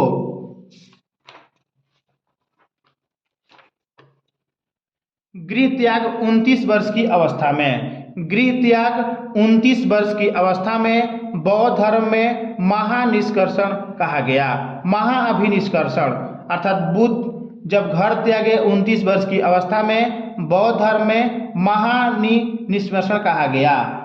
त्याग के बाद वैशाली के अलार कलाम से सांख्य दर्शन की शिक्षा ली। पुनः एक बार फिर सुने। त्याग के बाद वैशाली के अलार कलाम से सांख्य दर्शन की शिक्षा ली। तब राजगीर के रुद्रक रामपूत से शिक्षा ली। प्रथम गुरु अलार कलाम। प्रथम गुरु अलार कलाम। उर्वेला में सिद्धार्थ को 5 साधक मिले। उर्वेला में सिद्धार्थ को 5 साधक मिले थे। बिना अन्न जल ग्रहण किए 6 वर्ष की कठिन तपस्या के बाद 35 वर्ष की आयु में वैशाख पूर्णिमा की रात निरंजना नदी बोले तो फल्गु नदी के किनारे पीपल वृक्ष के नीचे सिद्धार्थ को ज्ञान हुआ, तब बुध कहलाए। पुनः एक बार फिर सुने। बिना अन्न जल ग्रहण किए 6 वर्ष की कठिन तपस्या के बाद 35 वर्ष की आयु में वैशाख की पूर्णिमा की रात निरंजना नदी बोले तो फल्गु नदी के किनारे पीपल वृक्ष के नीचे सिद्धार्थ को ज्ञान हुआ, तब बुध कहलाए और वह जगह बोध गया के नाम से जाने जाने लगा। वह स्थान बोध गया के नाम से जाना गया। प्रथम उपदेश दिए सारनाथ में। सारनाथ पड़ता है ऋषिपट्टनम में, अर्थात सारनाथ को ऋषिपट्टनम में बोलते हैं। प्रथम उपदेश सारनाथ। तो बोला गया कि धर्म चक्र परिवर्तन। भाषा का यूज किए थे पौली भाषा। सर्वाधिक उपदेश श्रावस्ती, कौशल देश की राजधानी। सर्वाधिक उपदेश श्रावस्ती, कौशल देश की राजधानी। प्रमुख अनुदायी शासक थे बिंबिसार, प्रसेनजित, उदयन। मृत्यु 80 वर्ष की अवस्था में महापरिनिर्वाण कहा गया। मृत्यु 80 वर्ष की अवस्था में महापरिनिर्वाण कहा गया। 483 ईसा पूर्व कुशीनगर देवरिया यूपी में चुंद द्वारा अर्पित भोजन से। पुनः एक बार फिर सुने। गौतम बुद्ध की मृत्यु 80 वर्ष की अवस्था में बौद्ध धर्म में महापरिनिर्वाण कहा गया। 483 ईसा पूर्व कुशीनगर देवरिया यूपी में चुंद द्वारा अर्पित भोजन से उनका मृत्यु हो गया। एक अनुश्रुति के अनुसार बुद्ध के शरीर को 8 भागों में बांट दिया गया। एक अनुश्रुति के अनुसार बुद्ध के शरीर को 8 भागों में बांट दिया गया। उन पर 8 स्फूर्तों का निर्माण कराया गया। बुद्ध के जन्म एवं मृत्यु की तिथि को चीनी परंपरा के कैंटोन अभिलेख पर निश्चित है। बुद्ध के जन्म एवं मृत्यु की तिथि को चीनी परंपरा के कैंटोन अभिलेख पर निश्चित है। बौद्ध धर्म की जानकारी हमें त्रिपिटक से मिलता है। तीनों पिटकों की भाषा पौली है। बौद्ध धर्म मूलतः अनिश्वरवादी है। आत्मा की मान्यता नहीं, पुनर्जन्म की मान्यता है। आत्मा की मान्यता नहीं, पुनर्जन्म की मान्यता है। तृष्णा को क्षीण हो जाने बुद्ध ने निर्वाण कहा। तृष्णा को क्षीण हो जाना बुद्ध ने निर्वाण कहा। विश्व दुखों से भरा है, बुद्ध ने उपनिषद से लिया। विश्व दुखों से भरा है, बुद्ध ने उपनिषद से लिया। बुद्ध के अनुयायियों को 2 भागों में बांटे गए। भिक्षुक जो बौद्ध धर्म के प्रचार के लिए संन्यास ग्रहण किया। बुद्ध के अनुयायियों को 2 भागों में बांटा गया। पहला कौन था? भिक्षुक जो बौद्ध धर्म के प्रचार के लिए संन्यास ग्रहण किया, और दूसरा को उपासक गृहस्थ जीवन व्यतीत करते हुए बौद्ध धर्म अपनाए। पुनः एक बार फिर सुने। बुद्ध के अनुयायियों को 2 भाग में बांटा गया।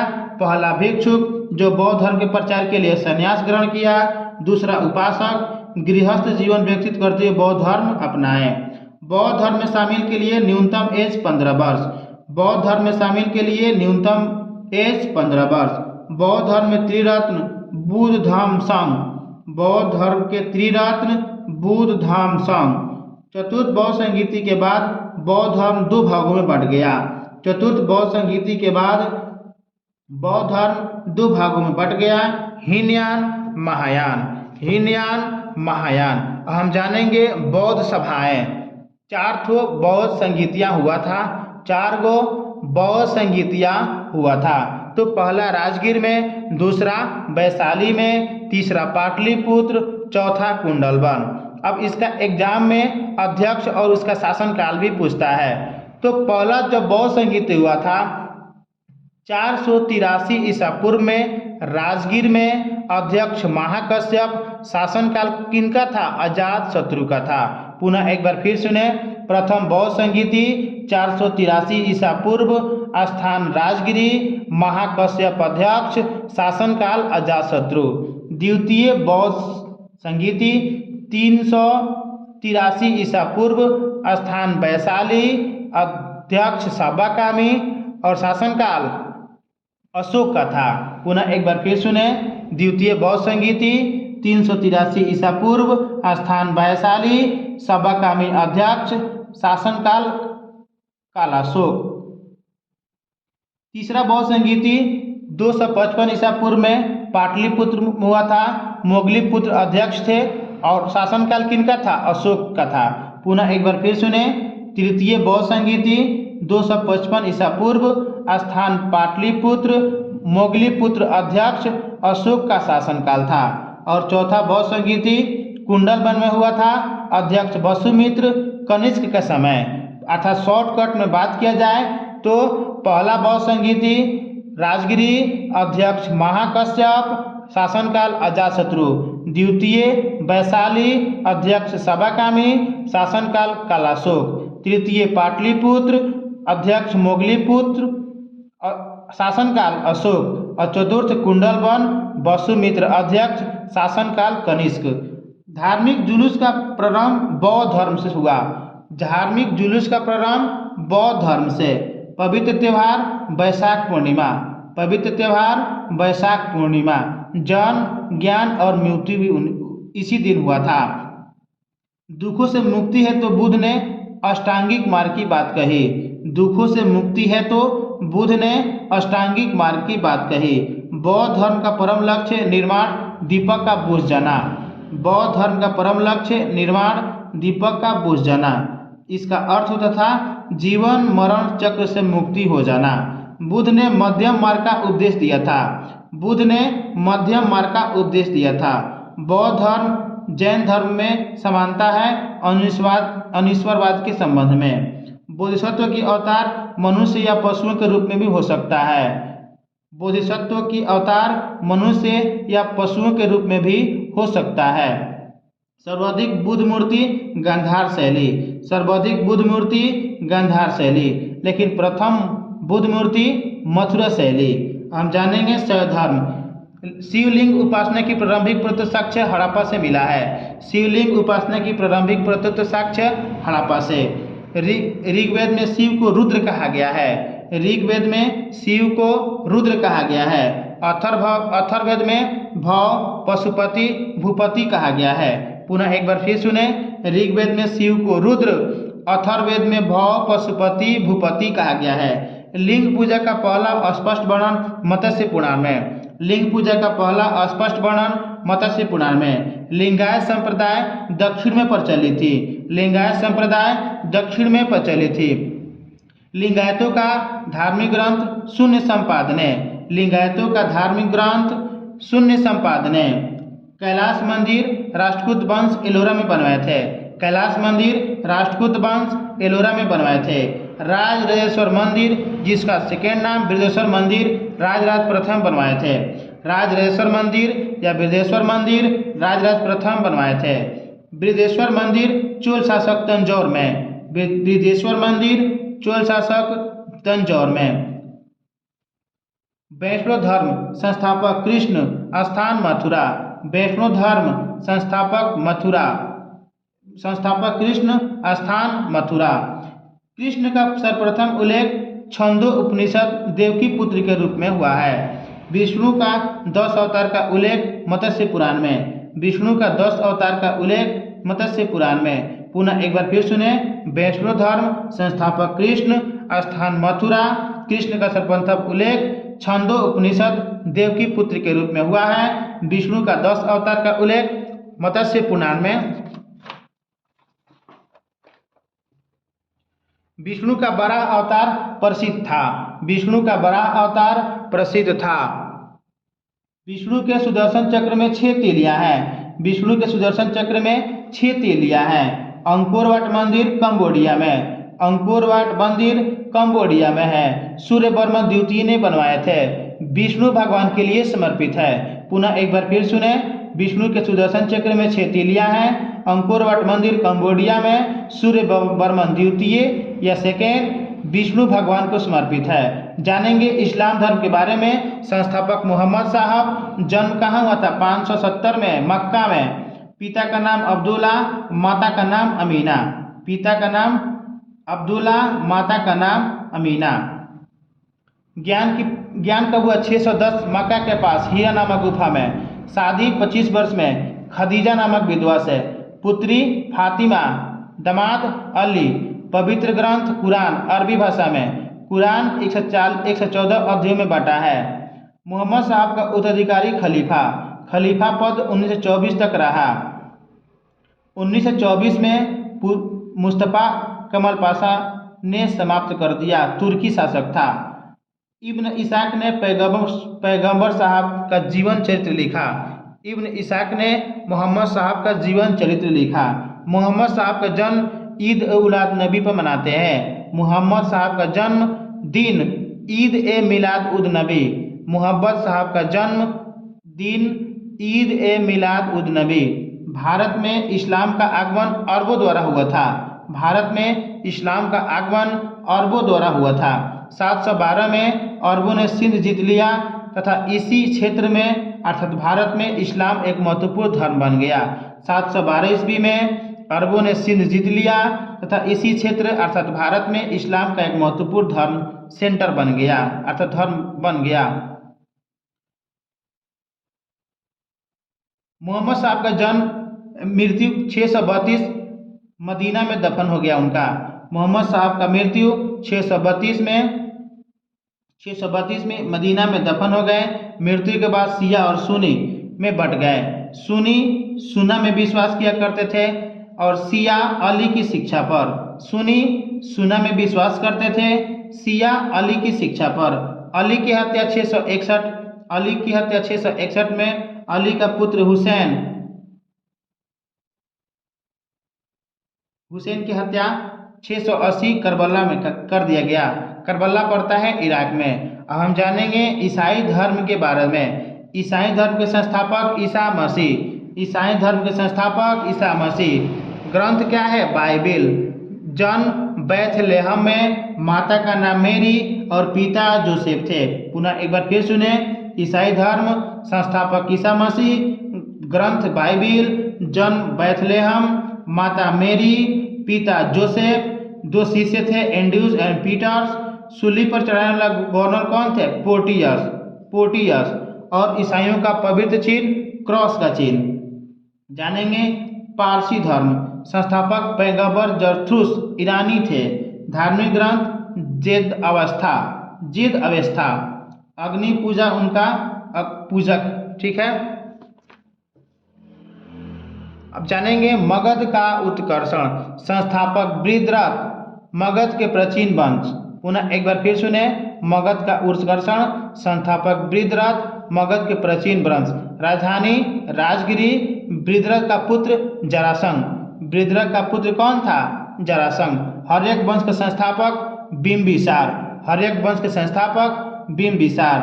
544 ईसा पूर्व में मगध की गद्दी पर बैठा। बिंबिसार बौद्ध धर्म से रिलेटेड था। प्रथम राजा जो प्रशासनिक व्यवस्था पर बल दिया बिंबिसार था। बिंबिसार ने ब्रह्मदत्त को हराकर अंग को मगध में ले लिया। बिंबिसार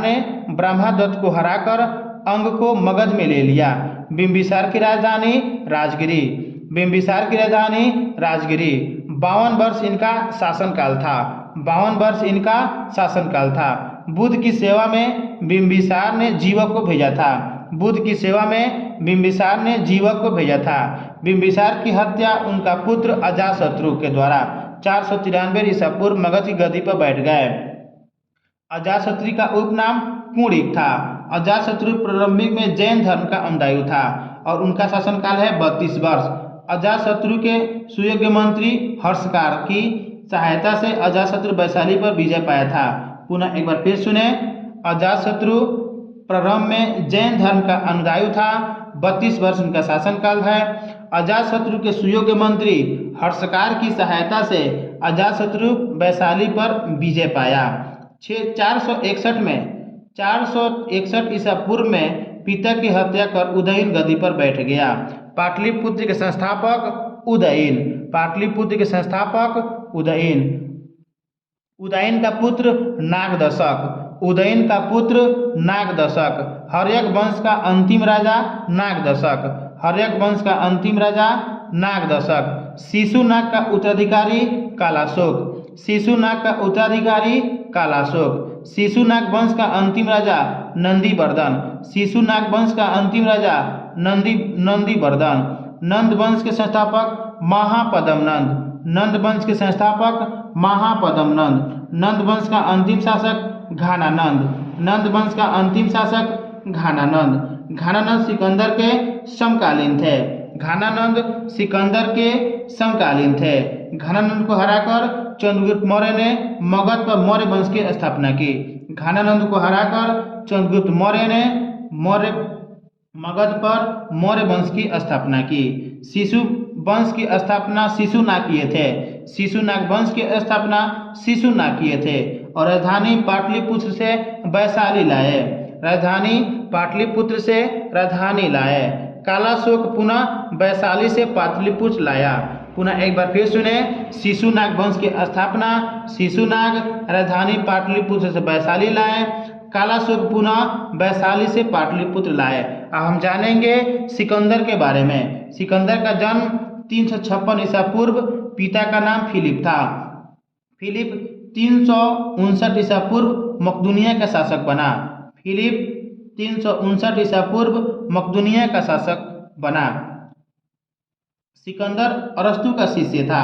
सिकंदर अरस्तु का शिष्य था। सिकंदर का भारत विजय अभियान 326 ईसा पूर्व। सिकंदर का भारत विजय अभियान 326 ईसा पूर्व स्थल मार्ग से भारत वापस 325 में चल गया। पुनः एक बार फिर सुने, सिकंदर का भारत विजय अभियान 326 ईसा पूर्व स्थल मार्ग से पुनः भारत से वापस वो 325 में ईसा पूर्व में चला गया। सिकंदर का सेनापति सेल्यूकस निकेटर। सेनापति कौन था? सेनापति सेल्यूकस निकेटर। जल सेनापति निर्याकस। पुनः एक बार फिर सुने, सिकंदर का भारत विजय अभियान 326 ईसा पूर्व पुनः वह स्थल मार्ग से भारत से वापस 325 ईसा पूर्व में हो गया। सेनापति का नाम क्या था? Seleucus Nicator. जल सेनापति निर्याकस। पोरस पंजाब का शासक था। पोरस पंजाब का शासक था। हाइडेबिस या झेलम का युद्ध हुआ था, बिस्ता का युद्ध के नाम से भी जाना जाता है, सिकंदर और पोरस के बीच में।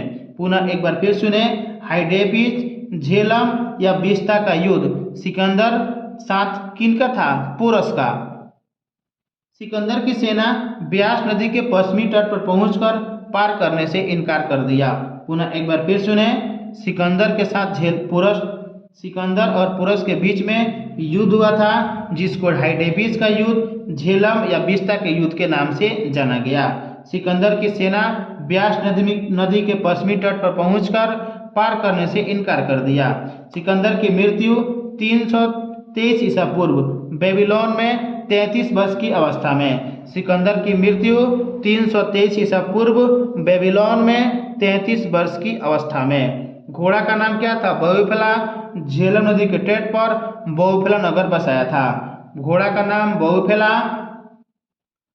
झेलम नदी के तट पर बहुफला नगर बसाया था। जल सेनापति कौन था? निर्याकस।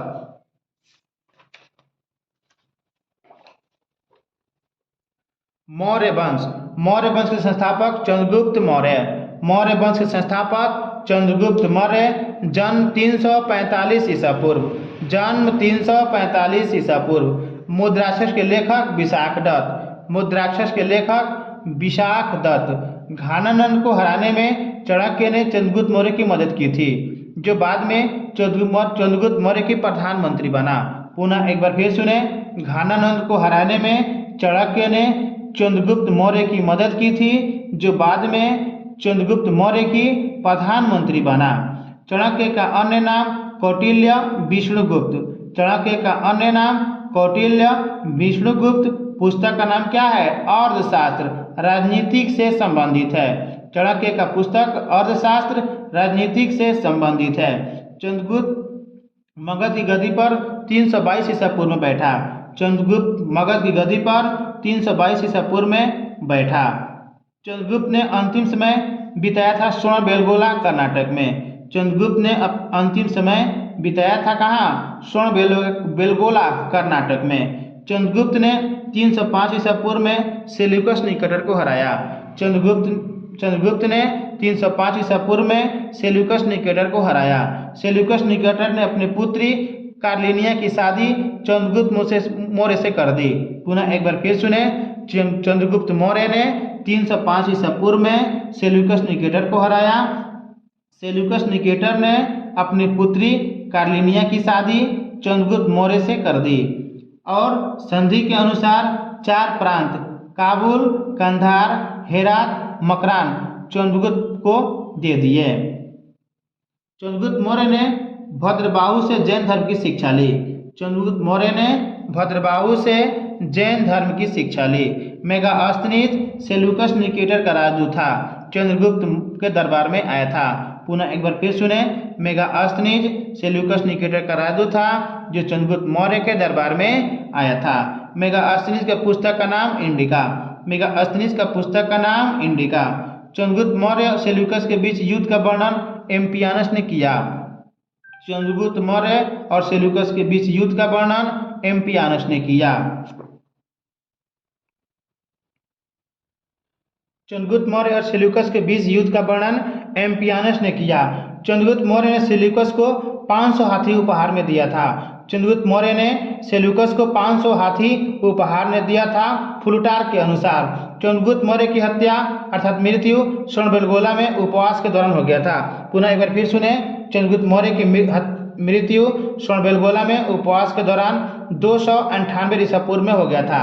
अब जानेंगे बिंदुसार के बारे में। बिंदुसार मौर्यों का उत्तराधिकारी हुआ।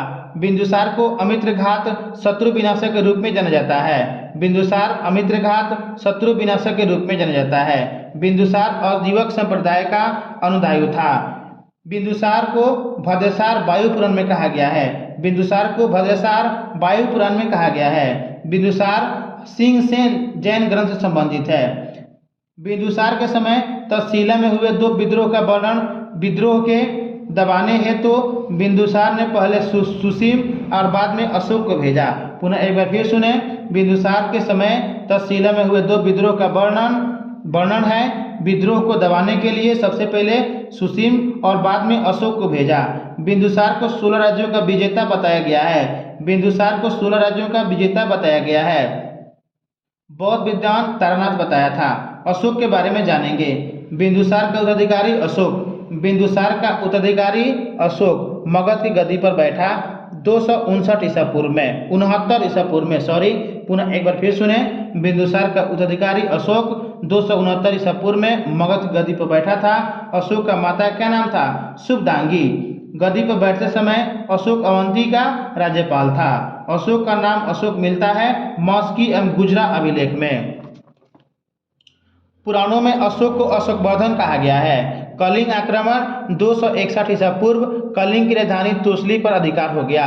कलिंग की राजधानी तोसली पर अधिकार हो गया अर्थात कलिंग आक्रमण 261 ईसा पूर्व में हुआ था। अशोक को बौद्ध धर्म की शिक्षा उपगुप्त ने दिया था। अजीवक संप्रदाय के संस्थापक मखली गोपाल। अजीवक संप्रदाय के संस्थापक मखली गोपाल। अशोक ने अजीवकों को रहने के लिए बराबर की पहाड़ियों में 4 गुफा बनवाया था। अशोक ने पुत्र महेंद्र पुत्री असंगमित्रा को श्रीलंका भेजा था बौद्ध धर्म के प्रचार के लिए। भारत में शिलालेख का प्रचलन अशोक ने किया था। अभिलेखों में यूज लिपि ब्राही, खरोष्टी, ग्रीक और माइक यूज हुआ था। अभिलेखों में यूज लिपि कौन था? ब्राही, खरोष्टी, ग्रीक और माइक। और माइक लिपि अफगानिस्तान से आया था, ब्राही भारत से, खरोष्टी लिपि उत्तरी पश्चिमी पाकिस्तान से। तो खरोष्टी लिपि राइट टू लेफ्ट लिखा जाता था। पुनः एक बार फिर सुने, खरोष्टी लिपि राइट टू लेफ्ट लिखा जाता था। अशोक के शिलालेख की खोज 1750 में फैंथलर ने किया था। अशोक के शिलालेख की खोज 1750 में फैंथलर ने किया था। संख्या कितनी है? 14। अशोक के शिलालेख पढ़ा गया 1837 में जेम्स प्रिंसेप के द्वारा। अशोक के शिलालेख को पढ़ा गया 1837 ईस्वी में जेम्स प्रिंसेप के द्वारा। अब देखेंगे अशोक के शिलालेख। पहला में पशु बलि की निंदा की गई है। सेकेंड में अशोक ने मनुष्य और पशुओं को चिकित्सा की व्यवस्था का उल्लेख कराया है। 7वां और 8वां में तीर्थ यात्रा का वर्णन है। 13वां में कलिंग युद्ध हृदय परिवर्तन की बात कही गई है। 13वां शिलालेख में कलिंग युद्ध हृदय परिवर्तन की बात की गई है। 14 में धार्मिक जीवन बिताने की संदेश जनता को दिया गया है अशोक के द्वारा। पुनः एक बार फिर सुने अशोक के शिलालेख। पहला में पशु बलि की निंदा, सेकेंड में अशोक ने मनुष्य और पशु के चिकित्सा की व्यवस्था का उल्लेख किया, 7वां और 8वां में तीर्थ यात्रा, 13वां में कलिंग युद्ध अर्थात हृदय परिवर्तन, 14 में धार्मिक जीवन बिताने की संदेश जनता को दिया था अशोक ने। अशोक के स्तंभ लेखों की संख्या 7 है। ओनली ब्राही लिपि में, ओनली किस लिपि में? ब्राही लिपि में। प्रयाग स्तंभ लेख पहले कौशाम्बी में था, अकबर ने इलाहाबाद में ला दिया। प्रयाग स्तंभ लेख पहले कौशाम्बी में था, अकबर ने अब इलाहाबाद में ला दिया। टुपरा तथा मेरठ स्तंभ लेख फिरोज शाह तुगलक ने दिल्ली लाया। लौरिया अरेराज चंपारण में, लौरिया अरेराज चंपारण में, लौरिया नंदनगढ़ चंपारण में, उस पे मोर का चित्र है। रानी का अभिलेख कौशाम्बी में, रानी का अभिलेख कौशाम्बी। सबसे लंबा अभिलेख 7वां, सबसे लंबा अभिलेख 7वां।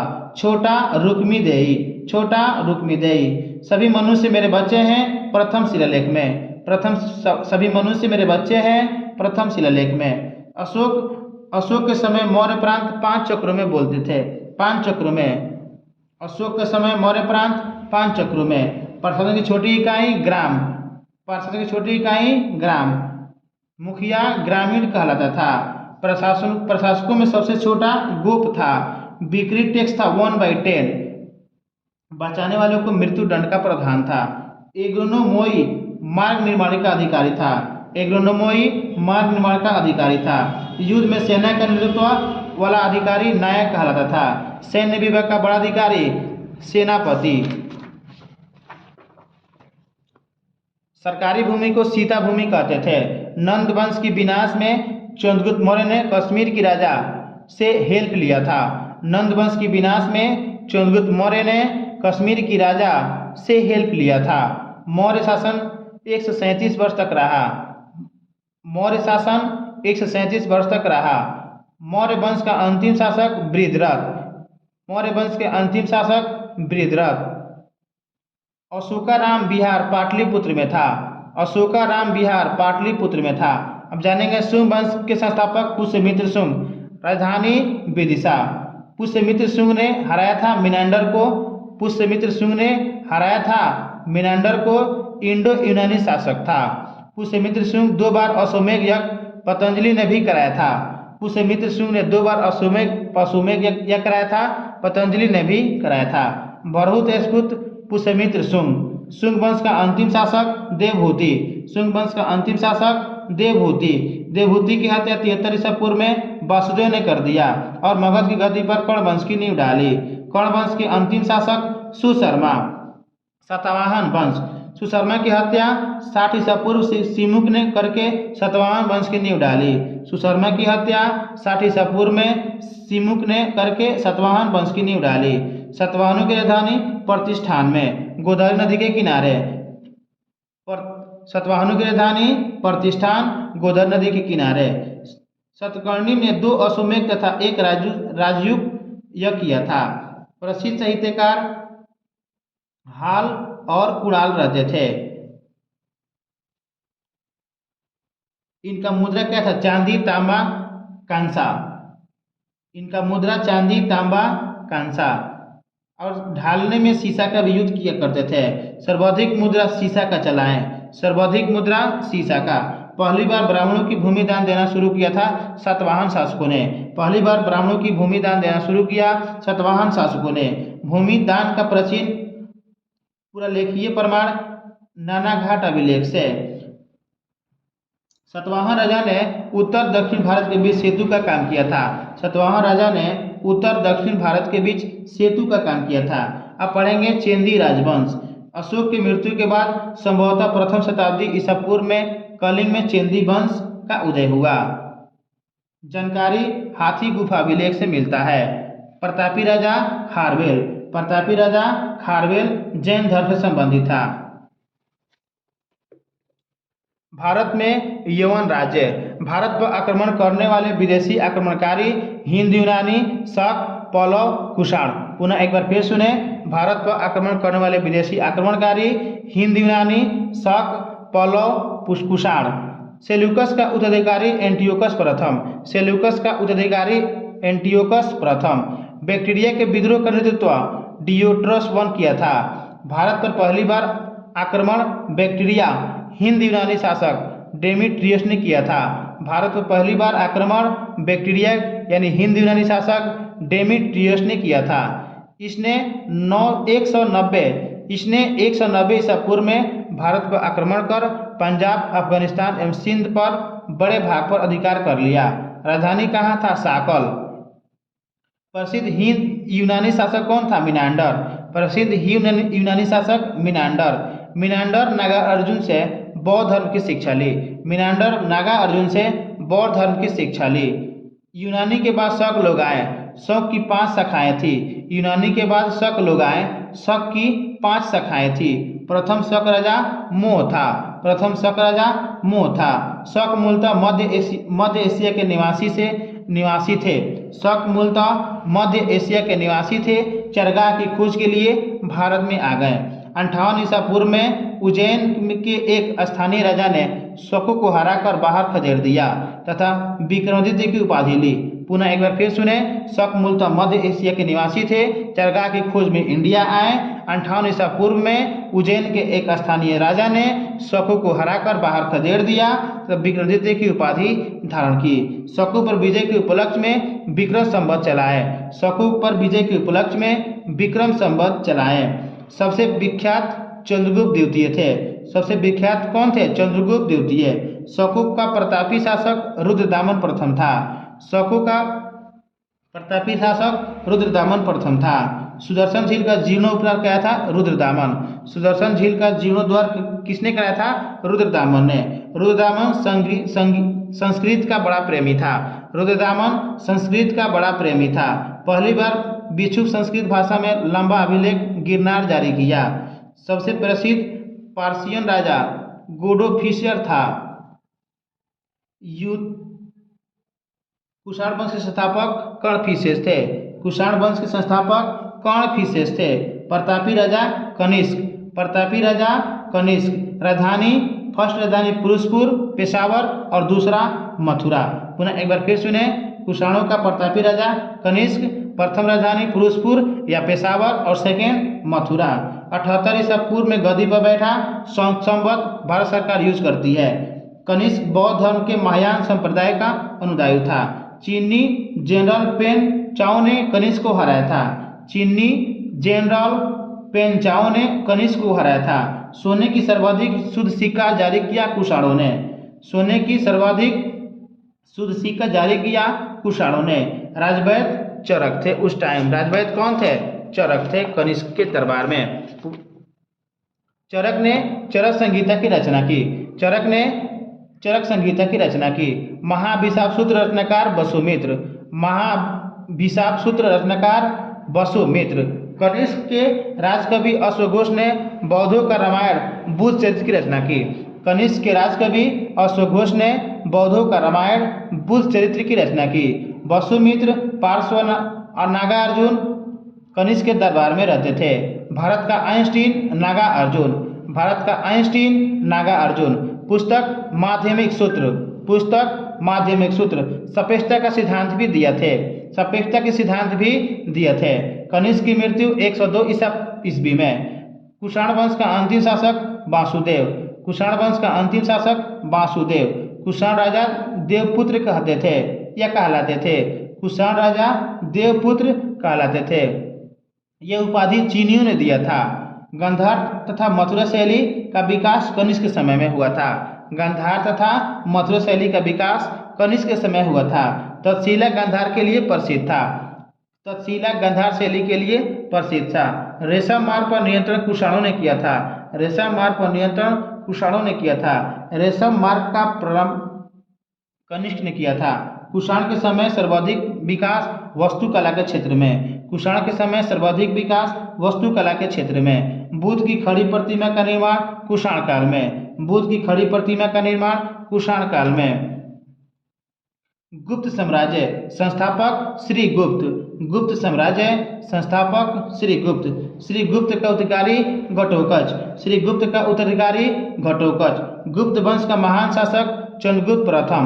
गुप्त वंश का महान शासक चंद्रगुप्त प्रथम। इसने लिच्छवी राजकुमारी देवी से विवाह किया।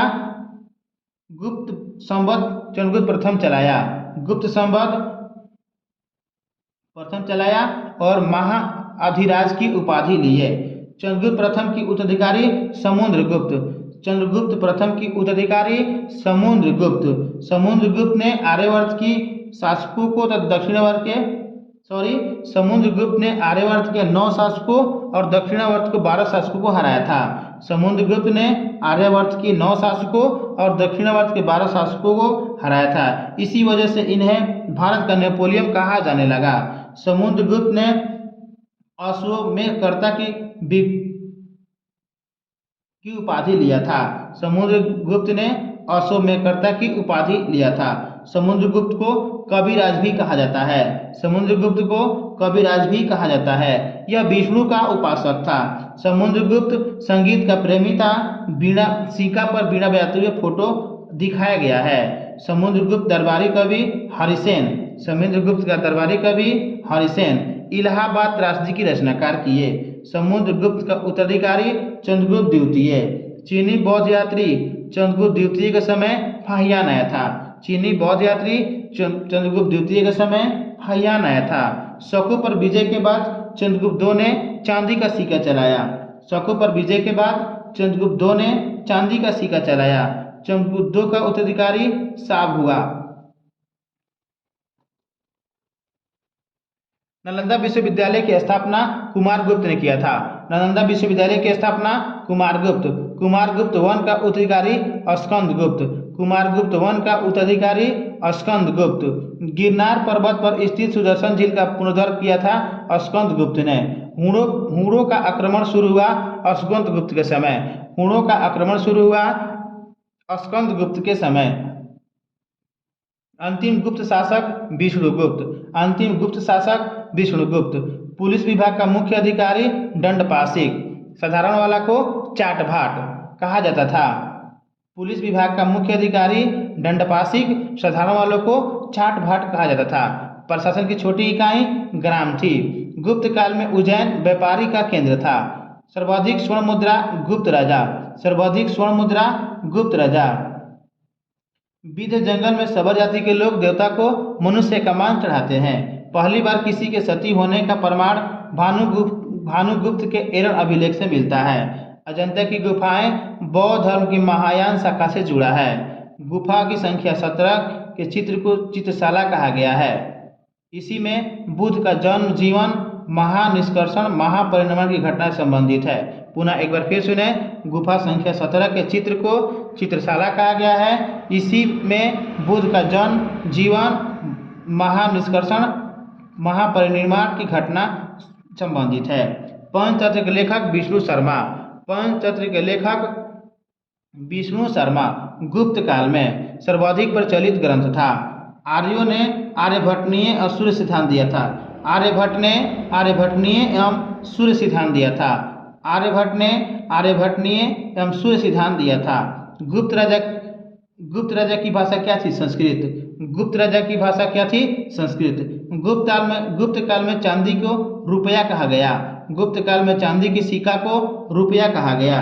मंदिर बनाने के लिए कला गुप्त काल में। मंदिर बनाने की कला गुप्त काल में। गुप्त काल के शासकों ने सर्वाधिक मंदिर तथा ब्राह्मणों को ग्राम दान दे दिया। पुनः एक बार फिर सुने, गुप्त काल के शासकों ने सर्वाधिक मंदिर तथा ब्राह्मणों को ग्राम दान दे दिया। कालिदास की कृति अभिज्ञान शकुंतलम। कालिदास की कृति अभिज्ञान शकुंतलम। भारतीय इतिहास का स्वर्ण युग गुप्त काल को कहा गया। भारतीय इतिहास का स्वर्ण युग गुप्त काल को कहा गया। अब सुनेंगे हम पुष्यभूति वंश। पुष्यभूति वंश के संस्थापक पुष्यभूति, राजधानी थानेश्वर।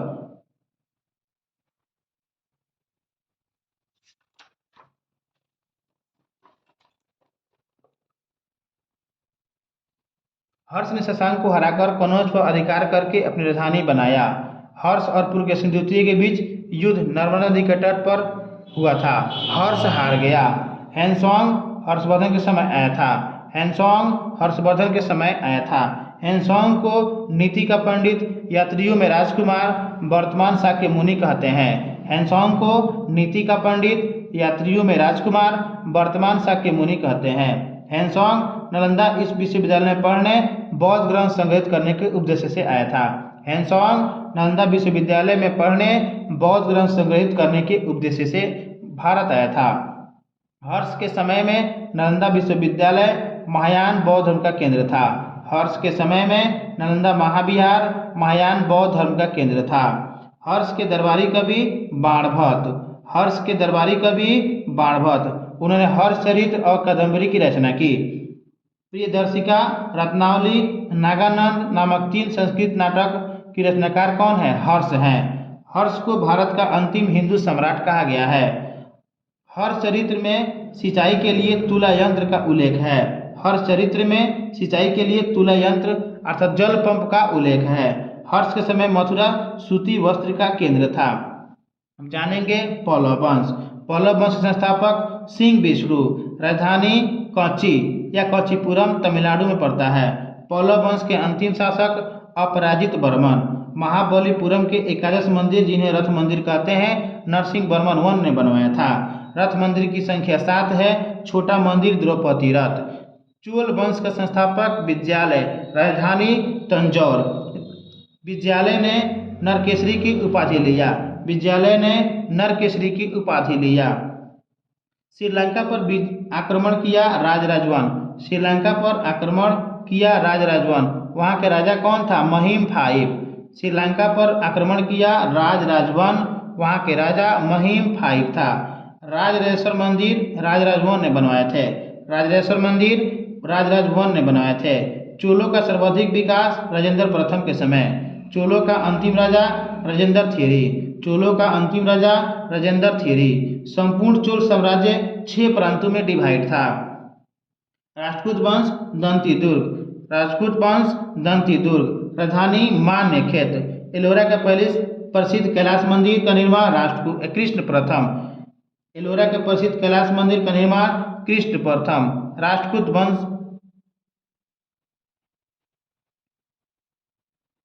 वंश का अंतिम महान शासक कृष्ण थीरी था।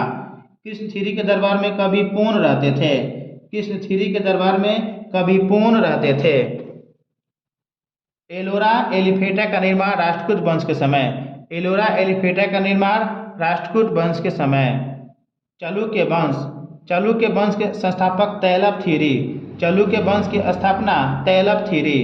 सोमेश्वर प्रथम ने राजधानी कल्याणी को बनाया। विक्रमादित्य 4 की दरबारी कवि बिलहर और जिज्ञानेश्वर। विक्रमादित्य 4 की दरबारी कवि बिलहर और विज्ञानेश्वर। मिताक्षरा के लेखक विज्ञानेश्वर। मिताक्षरा के लेखक विज्ञानेश्वर। जय सिंह ने वातापी के चालुक्य वंश की स्थापना की। जय सिंह ने वातापी के चालुक्य वंश की स्थापना की। पुलकेशिन द्वितीय ने हर्षवर्धन को हराकर परमेश्वर की उपाधि ली। पुलकेशिन द्वितीय ने हर्षवर्धन को हराकर परमेश्वर की उपाधि ली। ऐहोल अभिलेख का संबंध पुलकेशिन द्वितीय से। ऐहोल अभिलेख का संबंध पुलकेशिन द्वितीय से। वातापी का निर्माणकर्ता कीर्ति वर्मन को माना जाता है। वातापी का निर्माणकर्ता कीर्ति वर्मन को माना जाता है। ऐहोल को मंदिर का शहर कहा गया है। ऐहोल को मंदिरों का शहर कहा गया है। देवगिरी के यादव वंश की स्थापना बिल्लभ पंचम। यादव वंश का अंतिम स्वतंत्र शासक रामचंद्र। पाल वंश के संस्थापक गोपाल। राजधानी मुंगेर। उदंतपुरी विश्वविद्यालय के संस्थापक गोपाल। गोपाल उदंतपुरी विश्वविद्यालय के संस्थापक हैं। पाल वंश का महान शासक धर्मपाल, जो विक्रमशिला यूनिवर्सिटी के संस्थापक है। उदंतपुरी बिहार में है। बौद्ध का निर्माण देवपाल ने कराया था। उदंतपुरी कहाँ है? उदंतपुरी बिहार। बौद्ध मठ का निर्माण किसने कराया था? देवपाल। पुनः एक बार फिर सुने। पाल वंश का महान शासक धर्मपाल, विक्रमशिला यूनिवर्सिटी बनवाए। उदंतपुरी बिहार बौद्ध मठ का निर्माण देवपाल ने कराया था। सेन वंश। सेन वंश के संस्थापक सामंत सेन। सेन वंश के संस्थापक सामंत सेन। राजधानी नदिया या लखनौती। लक्ष्मण सेन के दरबार में गीत गोविंद के लेखक जयदेव, पवन दूत के लेखक धोई रहते थे। लक्ष्मण सेन बंगाल का अंतिम हिंदू शासक था। कल्हड़ हर्ष का कवि था। दिल्ली नगर की स्थापना अनंगपाल। दिल्ली नगर की स्थापना अनंगपाल। चौहान वंश के संस्थापक वासुदेव। चंद्रवदई के रचनाकार पृथ्वीराज रासो। त्रायन का प्रथम युद्ध 1191 ईस्वी में पृथ्वी तृतीय और गौरी के बीच पृथ्वी तृतीय जीत गया। त्रायन के द्वितीय युद्ध 1192 में पृथ्वीराज तृतीय और गौरी के बीच गौरी जीत गया। पुनः एक बार फिर सुने, त्रयन का प्रथम युद्ध पृथ्वीराज और गौरी के बीच में पृथ्वी जीत गए और त्रयन के द्वितीय युद्ध 1192 में पृथ्वी और गौरी के बीच तो गौरी जीत गए।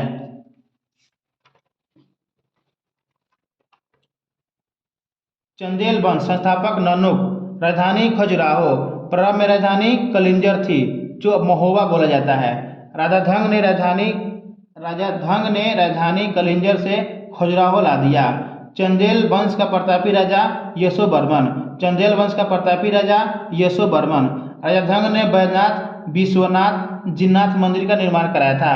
राजा धंग ने बैजनाथ, विश्वनाथ, जिन्नाथ मंदिर का निर्माण कराया था। कंदरिया महादेव मंदिर का निर्माण धंगदेव। कंदरिया महादेव मंदिर का निर्माण धंगदेव। धंग ने गंगा जमुना के संगम पर शिव की उपासना करते हुए शरीर त्याग दिए।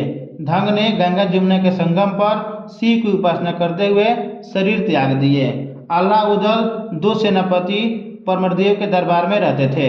आल्हा और उदल दो सेनानायक परमरदेव के दरबार में रहते थे। ये पृथ्वीराज चौहान के साथ युद्ध में मारे गए। चंदेल वंश का अंतिम राजा परमर्दिदेव। चंदेल वंश का अंतिम शासक परमर्दिदेव। सोलंकी वंश के संस्थापक मुल्कराज। सोलंकी वंश के संस्थापक मुल्कराज।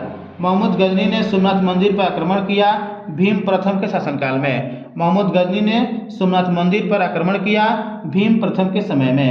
भीम प्रथम का सामंत कौन था? बीमल। भीम प्रथम का सामंत बीमल। मोटेरा का सूर्य मंदिर सोलंकी राजा के समय। मोटेरा का सूर्य मंदिर सोलंकी राजा के समय। सोलंकी वंश का अंतिम शासक भीम द्वितीय। सोलंकी वंश का अंतिम शासक भीम द्वितीय। सिसोदिया वंश के शासक अपने को सूर्यवंशी कहते थे। सिसोदिया वंश के शासक अपने को सूर्यवंशी कहते थे। मेवाड़ की राजधानी चित्तौड़। मेवाड़ की राजधानी चित्तौड़। अपनी विजयों के उपलक्ष्य में विजय स्तंभ का निर्माण राणा कुंभा ने चित्तौड़ में कराया था। अपने विजयों के उपलक्ष्य में विजय स्तंभ का निर्माण राणा कुंभा ने कराया था। खटोली का युद्ध 1518 ईस्वी में। खटोली का युद्ध 1518 ईस्वी में। राणा सांगा और इब्राहिम लोदी के बीच। खटोली का युद्ध 1518 ईस्वी में राणा सांगा एवं इब्राहिम लोदी के बीच। अगर ये वीडियो आपको अच्छा लगे तो कृपया मेरे चैनल को सब्सक्राइब कर दें, बेल आइकन को दबा दें तथा सबसे पहले आपको नोटिफिकेशन पहुंचे। ये वीडियो पार्ट 1 था। पार्ट 2 और पार्ट 3 इतिहास के लिए जाएगा।